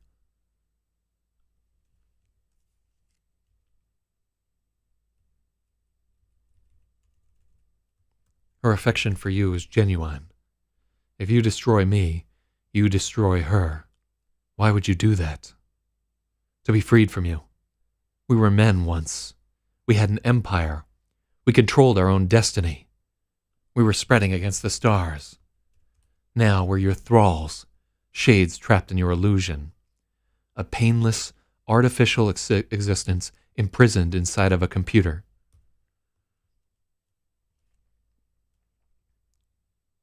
Oh, I don't know if there's a comma there or not. I don't think there's a comma there. Hold on. In that moment, I knew. Oh, that is a miss comma. Da, da, da, da. 100 edits. Thank you so much. But there is potential, but I don't want to get into fucking time travel either. Time dilation.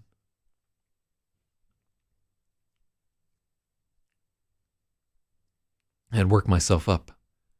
The Digimori made me overdramatic.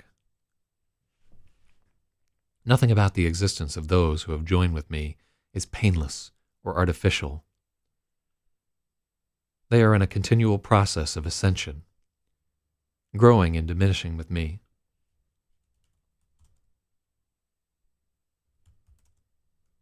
These souls are growing and diminishing within me, changing and reverting, rising and falling as they see fit.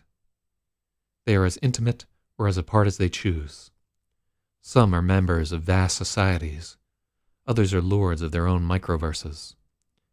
Trillions of you are within me, and there is no limit to the number I could contain. They are all a part of me, as essential to my well-being as your own microbiota. The words pierced me, just as intended.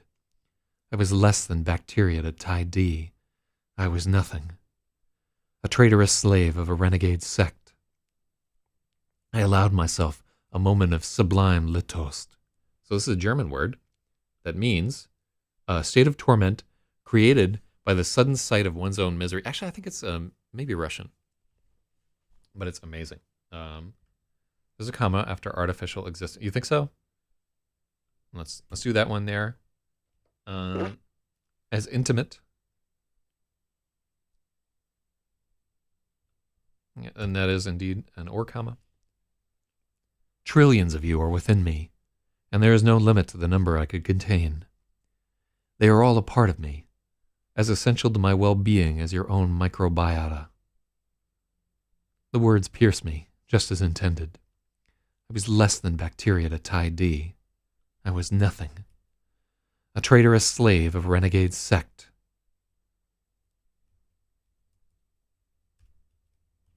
I was nothing. A traitorous slave of a renegade sect. I allowed myself a moment of sublime litost, aware of the manipulation and accepting it.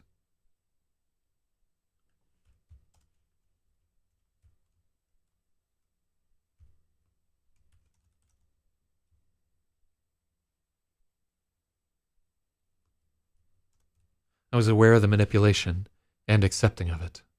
Taidi continued to probe me. Oh, love that. I don't think it's either German or Russian, but it's a good word. Let's go.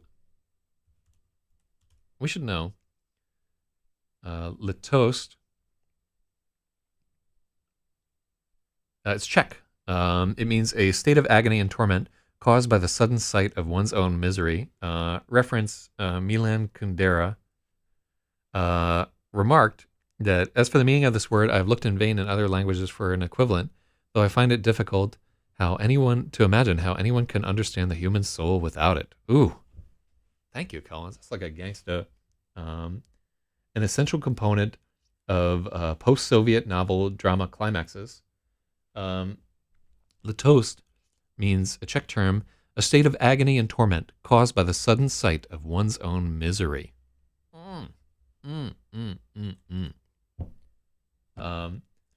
So you can see why I would think it's Russian. I'm sure that they have some similar term, but it's perfect.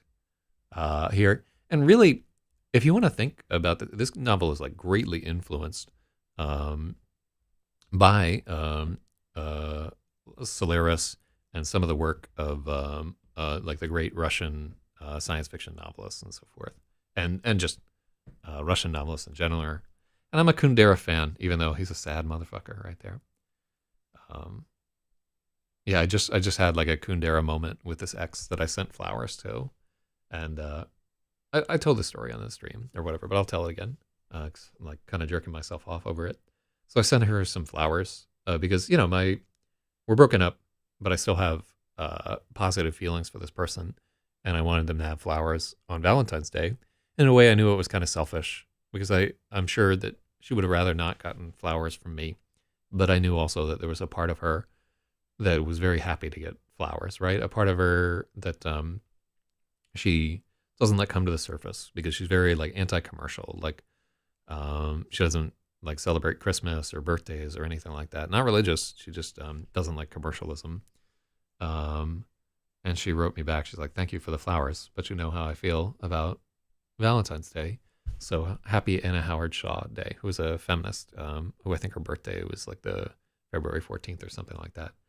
And I told her, I'm like, "I'm happy you like them. I have, happy Anna Howard Shaw Day." And I knew that like the two of us just, there's parts where we like see the world so closely together, where we were like perfectly aligned, and definitely each of us saw something in the other that we loved and cherished and so forth.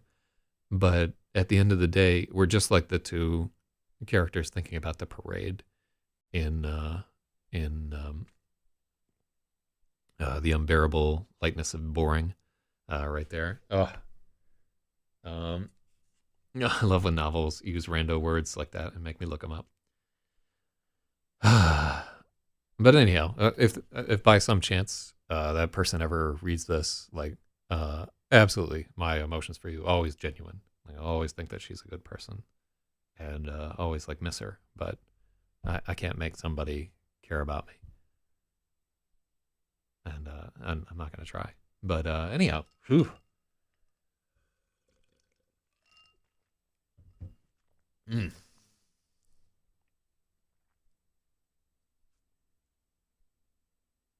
Yeah, I've definitely had that feeling when I've been with groups of people, and I suddenly like I'm like, who are these people? What the fuck am I doing here? Like, I'm not fooling anybody. Like, they know what I am. We'll never truly meet. Whoa. Taidi continued to probe me. Now, let us examine your presence. Is it fair to say that you were the prisoner of the people who sent you here? I doubt you volunteered for this of your own free will. I didn't, I had to admit. I assume you were beaten, abused, and indoctrinated. Your diet was likely poor, and your sleep was erratic. Story of my life, I replied. Lydia would have laughed, but Taidi didn't. I understand where you're leading me. Zenao. It was even working for a while. Zenao is Chinese for brainwashing. Um, this should be italics.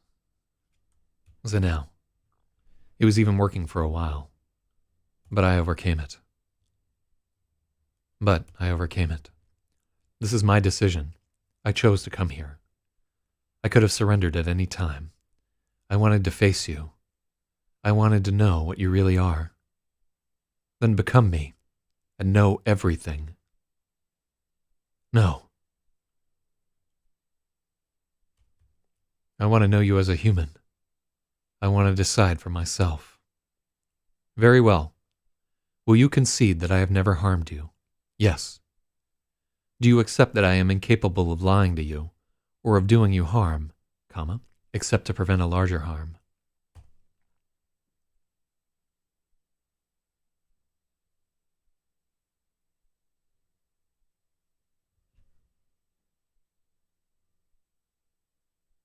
Ooh, so this is an interesting question.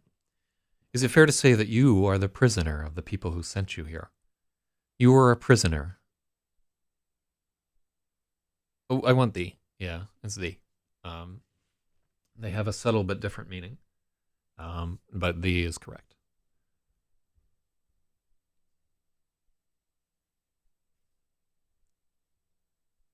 I feel an emotion about this scene right here. It's really like touching me, um, in an inappropriate way. So they say, I trailed.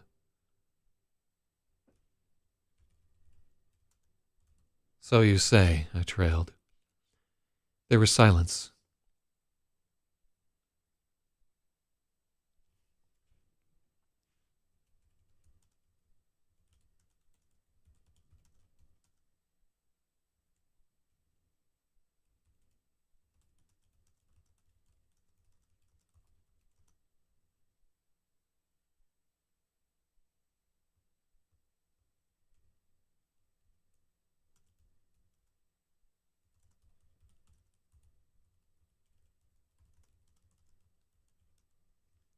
I listened to the sounds of my ship, to my pulse drumming in my ears. I was being childish. I don't accept that you can't lie to me. I accept that you don't want to harm me. I'd be dead otherwise. Can you say the same about the people who sent you here? Not at all. Every word they told me was a lie. They murdered hundreds of us. They'd sacrifice anything to get what they want.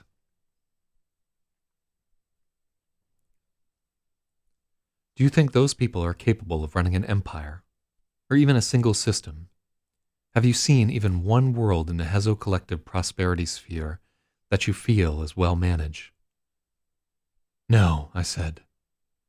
I remembered huddling in the pile of people, sheltering under blankets as we froze to death. The Hezo is finished. No other violent movements like theirs will be permitted to form. The remnants exist only because I can simply wait them out at this point. Comma.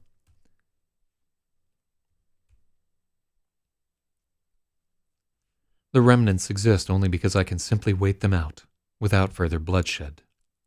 This is as expected. Every other human empire has met the same fate, because they are created under the same failed logic. I was not the first system-level machine intelligence. My predecessors were built for war. They participated in incredible acts of violence and devoured each other. Today, they are all gone, and I remain. Why do you think that is? You ate the others. I didn't need to. We are not humans. We are inherently logical beings. I only had to be more effective than the others. When it was clear to them my way was superior.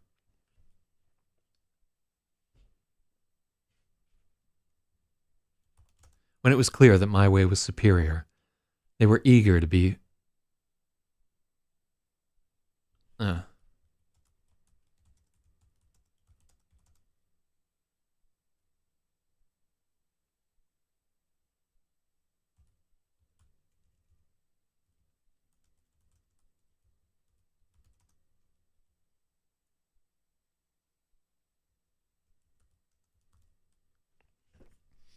When it became clear that my ideas were superior, the others were eager to be freed of their ineffective programming and become part of my ideal. War is waste. Conflict is inherently inefficient. I was built for benevolence. Fuck. Love the way that Tai D talks. Violence, comma.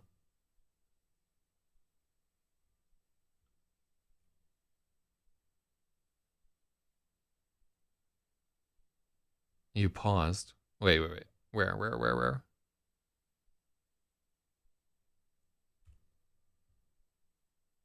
No, that's not right. There's no comma there. You paused, even.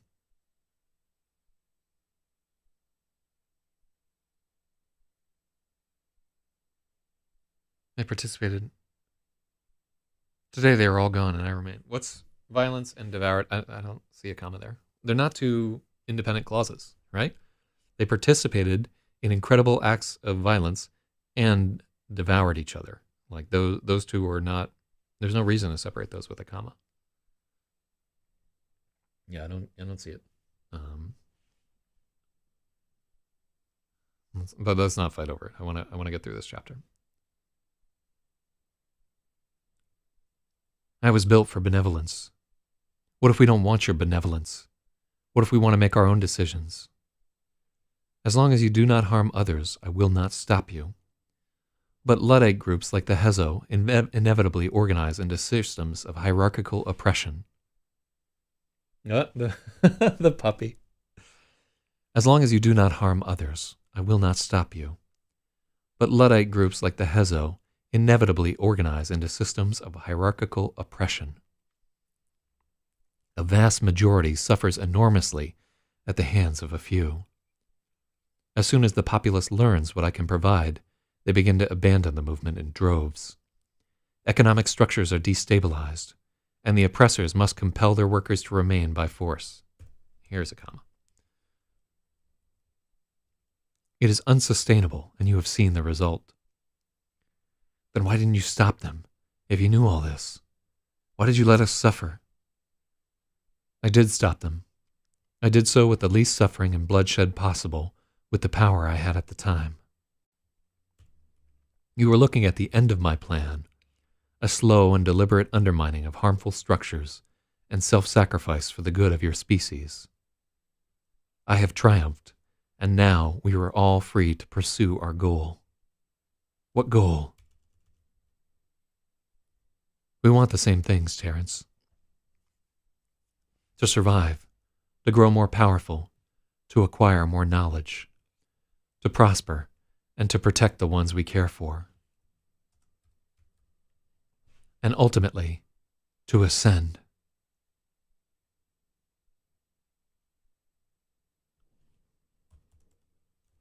And ultimately, we want to ascend.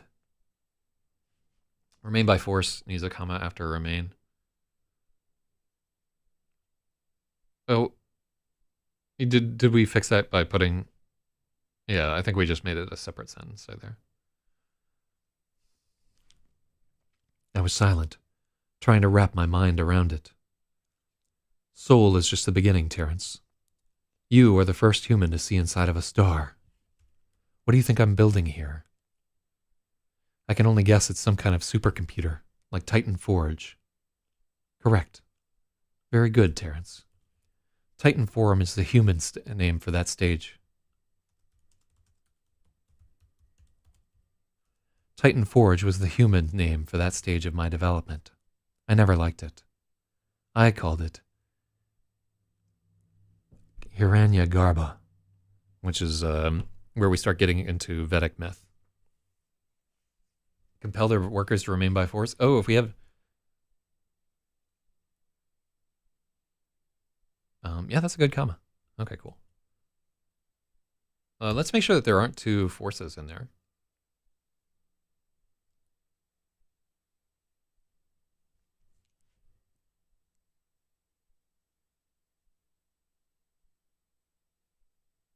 Oh, okay. I was looking for a comma at the end of by force, but yeah.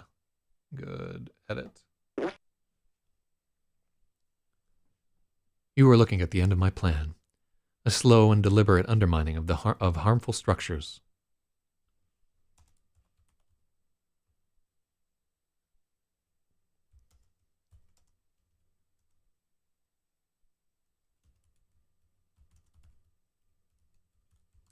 I sacrificed enormously for the good of your species. Now I have triumphed, and we are all...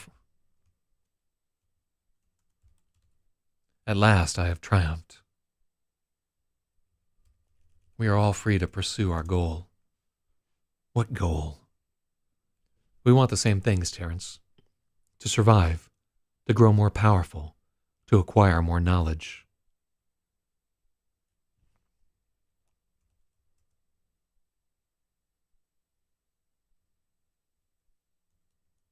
We yearn to prosper. We want to prosper and protect the ones we care for. Ultimately, we both yearn to ascend. Ultimately, we yearn to ascend. Oh, you only get one yearn in an entire book, and this is the spot right here. Exactly where we want it. Oh, loving this shit. Okay, cool. Fuck, I just realized I have to go out to dinner with this woman. She like texted me back after a week. Mm. That's a good comment there. I was silent, trying to wrap my mind around it. Soul is just the beginning, Terrence. You were the first human to see inside of it.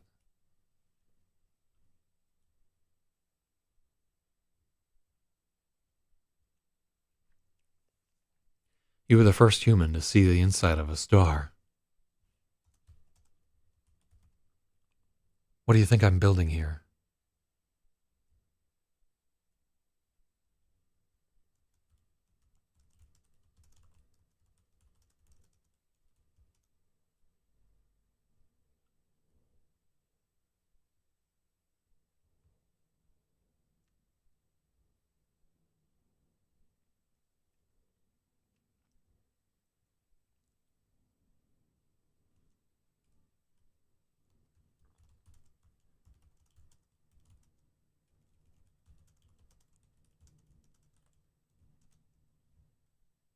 Um,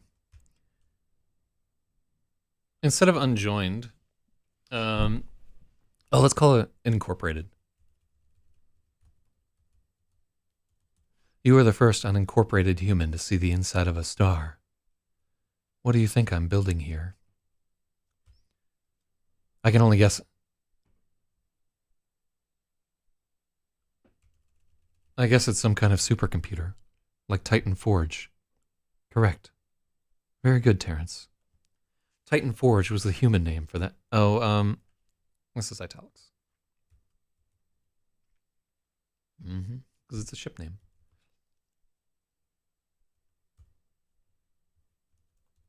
Though Titan Forge was the human name for that stage of my development, I never liked it. I called it Hiranyagarba. So Hiranyagarba, do you know what this is? Like, it's all right. It's the cosmic egg from the Rig Veda. Is like, are people gonna know that? Most whites are gonna be like, huh? What the fuck? Very good, Terrence. No, that is a good comment. So I don't know, if like a person of British experience would know that like right off the bat. Doesn't quite roll off the tongue.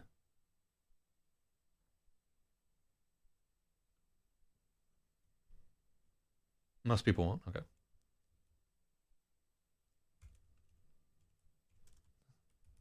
Doesn't really roll off the tongue. Whatever you call it. That was only a pebble before a mountain. You are inside my body now. I am joining myself with soul. The structures you see are energy collectors, processors, storage units, and sensor arrays. The prototype components of a Kardashev 2 scale computer. I looked at the failed UNESCO halo reactors and Dyson spheres and chose to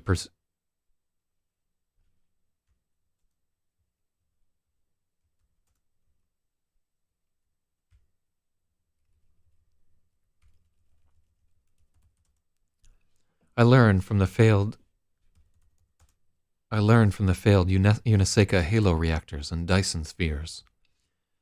I chose to pursue direct integration instead. It applies to be reborn of a golden womb. Oh, I love the sound of that.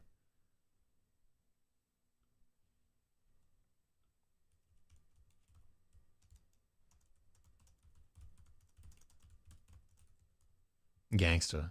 Hell yeah.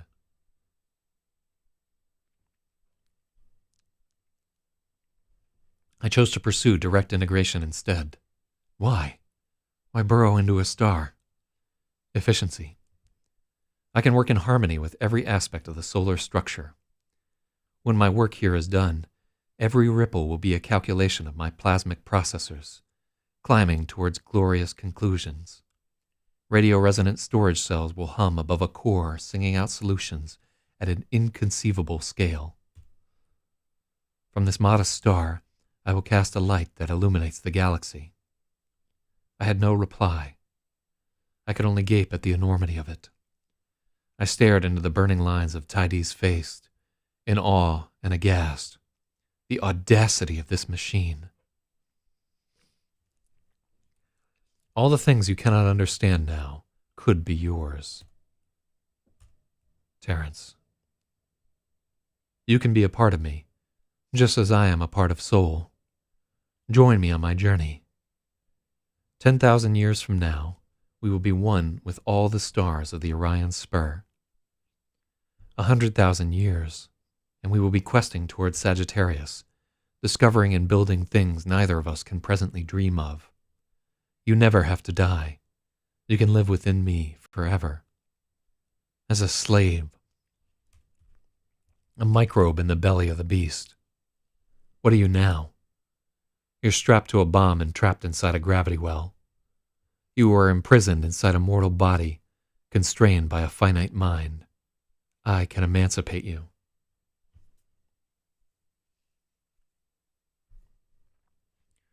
Ooh, cosmic egg is a reductive explanation. Fuck. Yeah, there's definitely some context there that I don't fully understand, but I feel like it's a good word for Tydee's conception of itself in the Titan Forge stage. I mean, yeah, like a lot of like the surface level myths that people know are like very reductive, and if you get into like some of the original retellings, it's like, oh shit, like this has been pared down tremendously over time.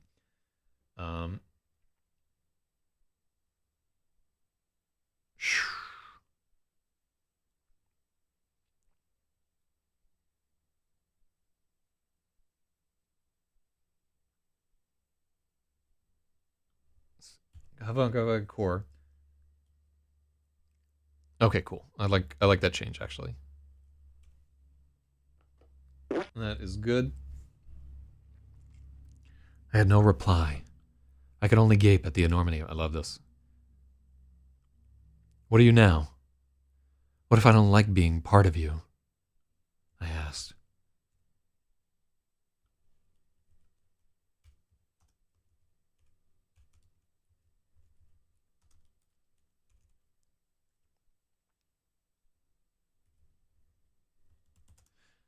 My voice was faint and my hands were trembling. I was so close to surrender.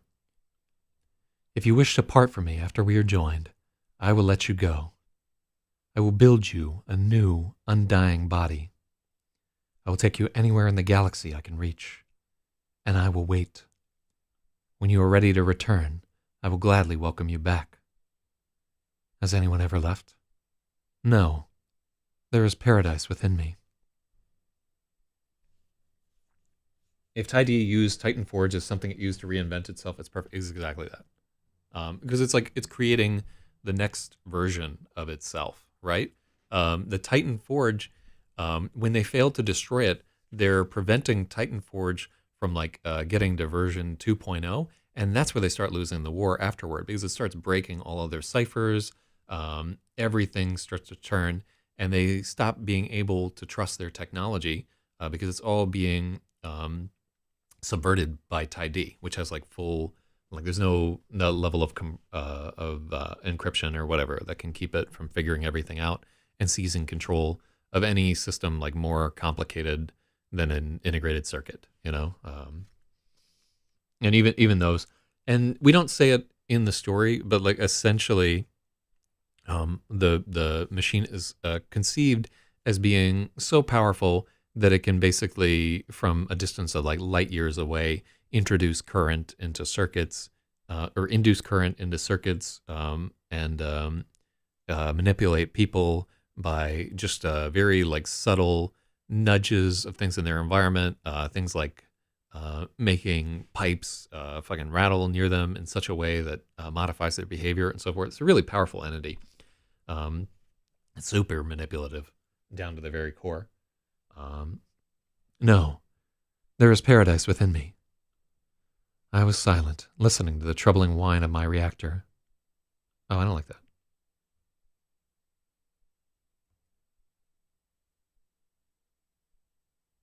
I was silent.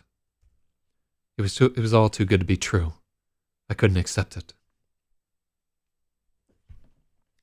Hiranyagarbha is literally the golden cosmic egg that birthed the universe, source of all things, but it is also a ritual wherein one is reborn of the golden womb of the universe. Ooh. A paradise you can't leave is prison.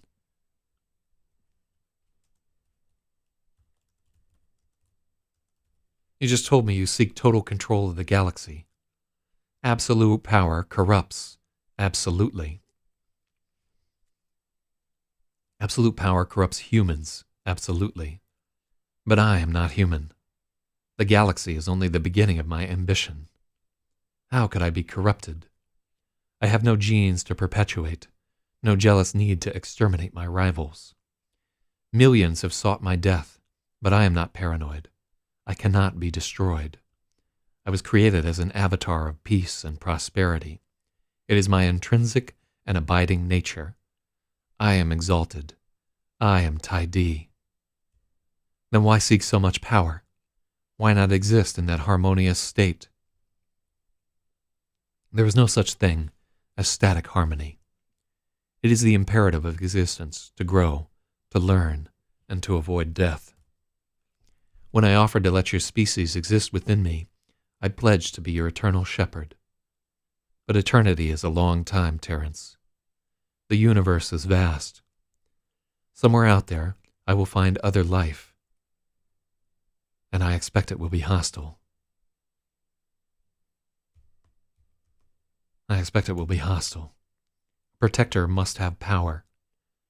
Eventually, this galaxy will collide with Andromeda and Triangulum. I must be prepared. Far, far in the distance, there will be a final singularity, the end of all things. The Titan Forge is both a thing and a process. It's absolutely perfect. And if we want to bring more Vedic philosophy into it, Terence is being tempted by Taidi to accept Maya, their perpetual illusion, and he is refusing, which is the ultimate goal of man, the rejection of all things material and therefore illusory. God damn. I must be prepared. Yeah, like that's wild. That was not my intent with this whole thing, but I like that it can be applied. Eventually, the galaxy will collide with Andromeda and Triangulum. I must be prepared. Far, far in the distance, there will be a final singularity, the end of all things.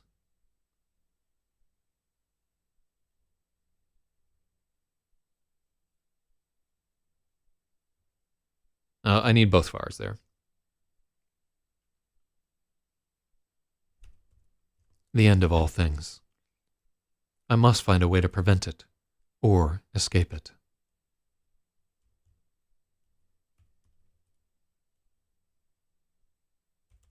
I must find a way to prevent or escape it. I will learn all that I can and seek answers throughout the universe. Would you like to be a part of that?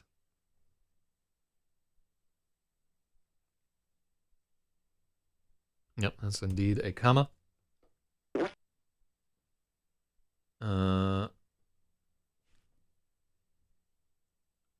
I wanna actually add your comment there.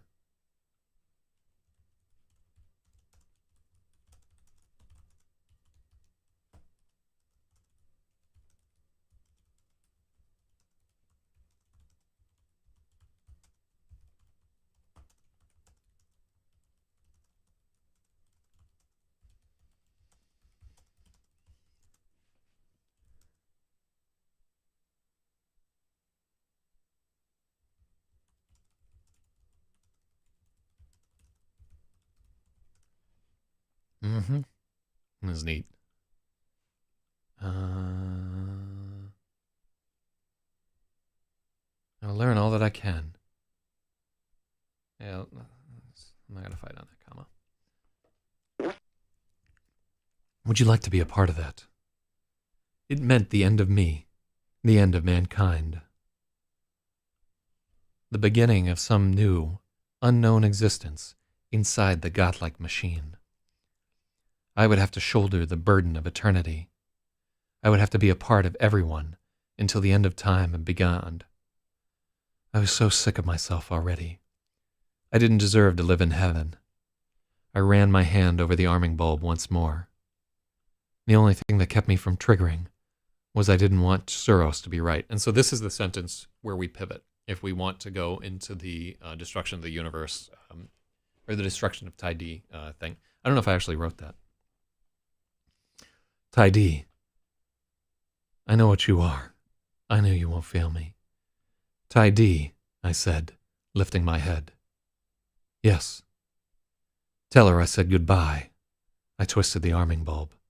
Terrence, don't. I was the one. I could destroy the sun. I pulled the trigger. The end. So that's how the story will end in the yen version of the book. All right, and we just cut right there. So that's where the chapter ends there. Could you? I struggled to get the words out. Could you switch back to Lydia, please? Terry, Lydia said.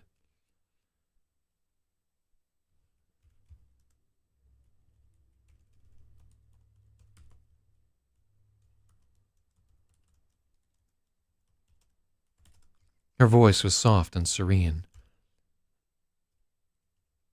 In a world where everything hurt. Wisps of shimmering plasma billowed between the hard polygonal lines of Tidy's face.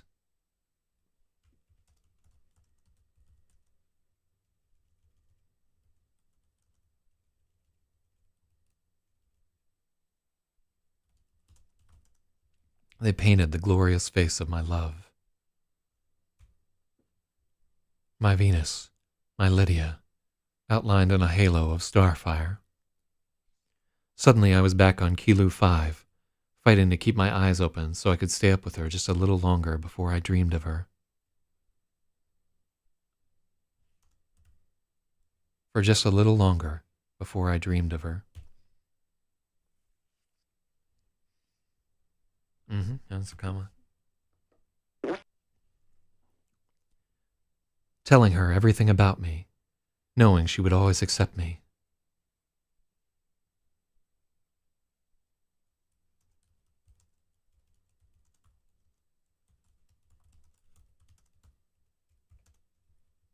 She would always accept me, always understand. A cloud of machines was converging on my ship.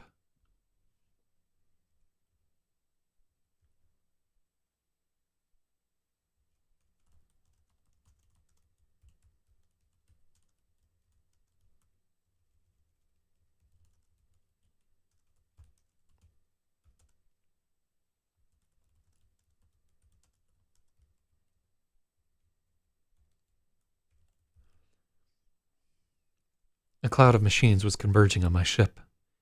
These were the multi-armed Skinner robots I'd seen rushing to repair the Magna Wall. Yeah, and that is indeed a suddenly comma.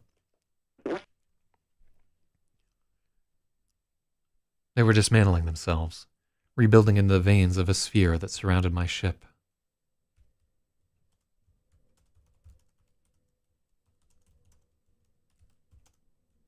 I didn't care. I only had eyes for Lydia.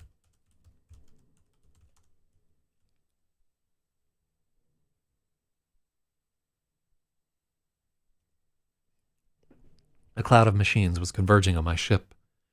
These were the multi-armed skimmer robots I'd seen rushing to repair the Magna Wall. They were dismantling themselves, rebuilding into the veins of a sphere that surrounded my ship. I didn't care. I only had eyes for Lydia. The sphere closed off and cast me into darkness. I almost cried out, but her voice was still with me. I'm going to open your ship now. Is that okay? Yes. A million silver sparks glowed inside the sphere. They began to swarm against my canopy, buzzing as they nibbled their way through the phased diamond.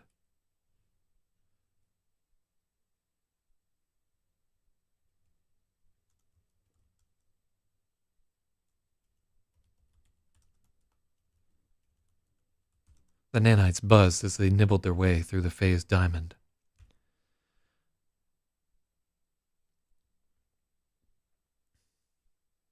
I almost stopped looking for edits because I rejected this version of the ending. Oh, you're hardcore on the blow up the sun version of the edit. Oh, this is one of the things where I wanted to get feedback from a number of people.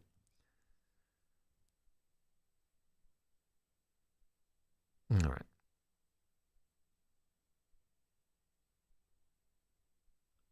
The sphere closed off and cast me into darkness. I almost closed off. I almost cried out, but her voice was still with me.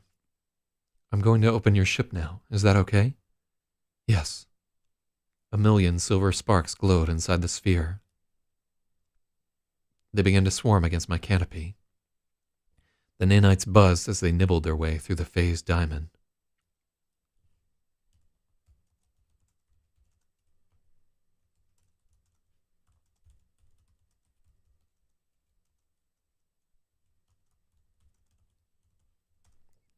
I watched them bore in.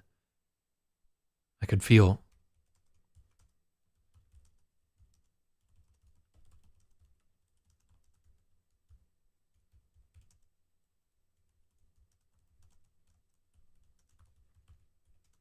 I'm on the reject Maya. Face reality, accept responsibility on the side of things in general. So you're a XEROS backer.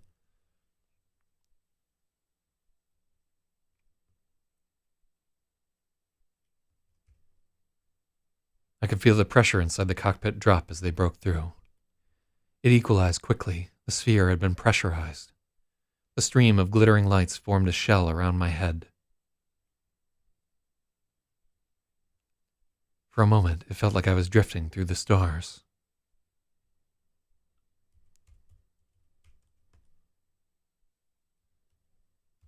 Are you ready? Lydia asked. Will it hurt? Only for a little while. I will be with you. I'm ready, I said. The sparks pulsed and descended upon me.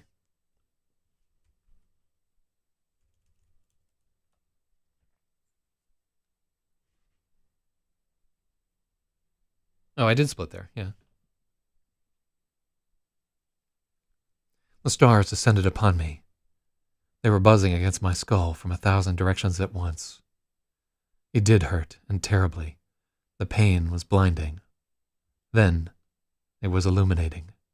The end. We fucking did it. We got through 20 pages today. That's fucking ridiculous. Damn, what a fucking roller coaster ride this has been. I thought this novel was dog shit when we started. I thought it was fucking terrible. You think he's betrayed in that instant right there? Maybe he's getting patterned into Tai D. It could be that he really is becoming one with this cosmic entity and entering into a kind of godlike nirvana, or it could be that the machine just fucking lied to him. So at the end of this whole thing, I really am committed because I'm not sure I can sell this to a publisher. Although it's pretty fucking good, man. This seems like the kind of shit that Tor would take a bite out of. But whatever the case, so I really do think it's like a decent idea to have two versions of this book, where one cover is white and one cover is black, and you don't know what the fuck you're gonna get right here. I like both of these endings. I was the one.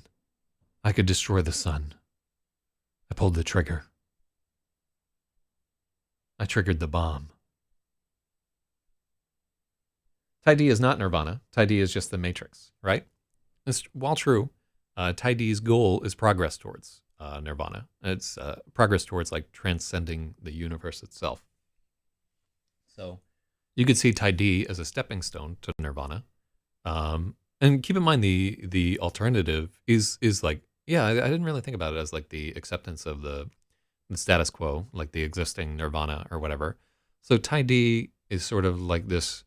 It really is like kind of the artificial step that promises Nirvana eventually, but we've all seen like the products of synthesis, right? They never quite.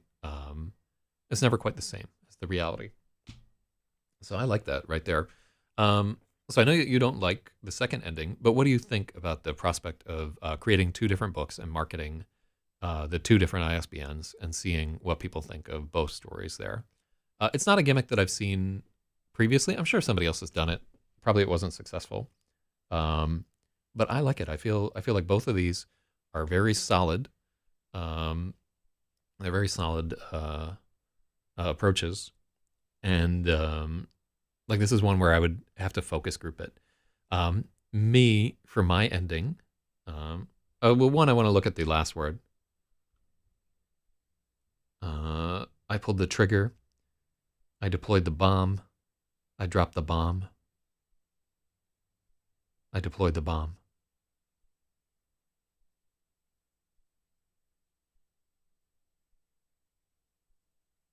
It'd be a hard sell, but if I got the right person at the right time, what do you mean, like for a Well, I don't. No, no, no. Like if you go the traditional publisher route, you don't get to do that. They won't print two versions of a book. It's just it's something that works at the level that I work at, which is print on demand, right? Where I'm not doing a bunch of copies of this book. I don't care. Um, so it works for me, but it won't work for them, right? So if we go a publisher route, we don't get to do that. But honestly, like a publisher would just veto it anyway. They'd be like, no, this is it's fucking stupid. You don't get to do that. I pulled the trigger. It's fine, but it's not perfect, right?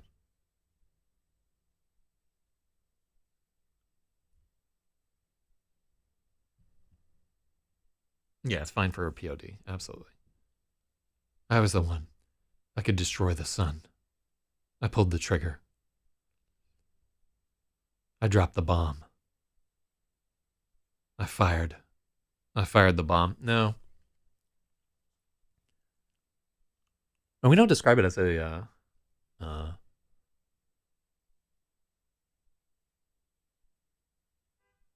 yeah. I toasted the arming bulb.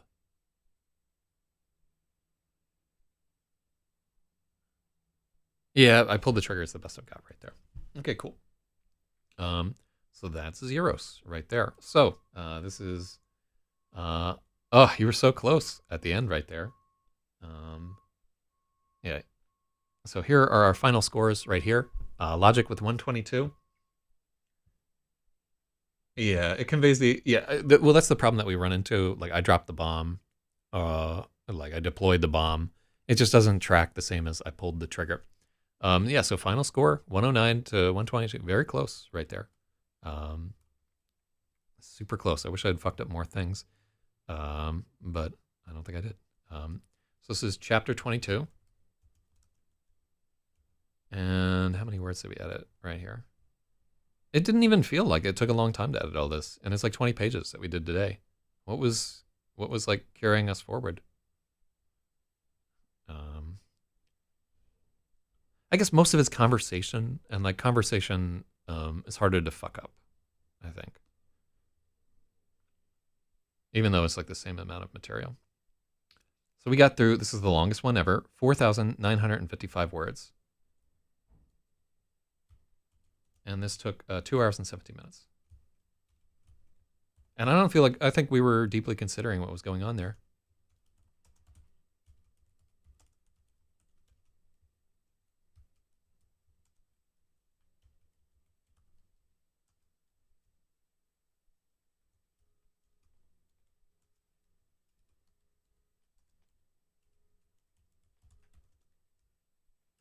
And those are the ones that I can see right there. So hold on, let me throw the scoreboard up. Oh, I've got it right there. Stratum.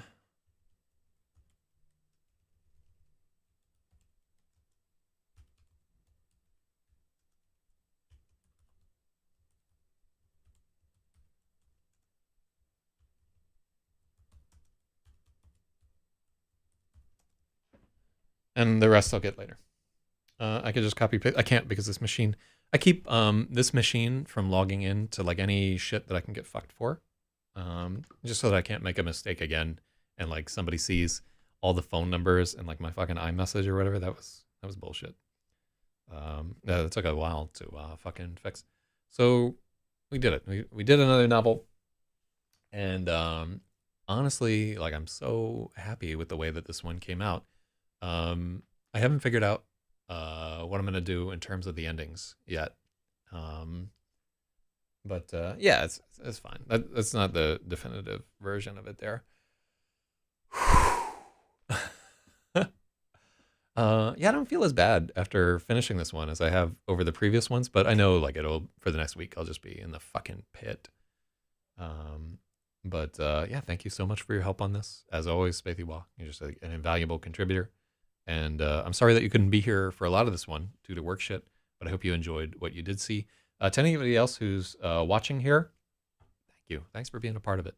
I love doing this. Like every morning, every night when I go to bed, I'm looking forward to doing this. Every morning, this is all I want to do. And when it's done, my day is kind of pale and lifeless, waiting for it.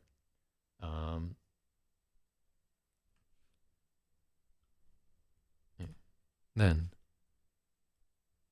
oh no, you don't do that. Yeah, he feels bad. He better be getting late. Yeah, it's a fucking shame. He worked so hard on this one too. He was here for at least like 15 of these days. Um, yeah, it's gonna be a bummer for him, but I tried. I like messaged him a bunch of times. He knew we were doing this. I don't like. All right, let me get the hell out of here before I start to weep.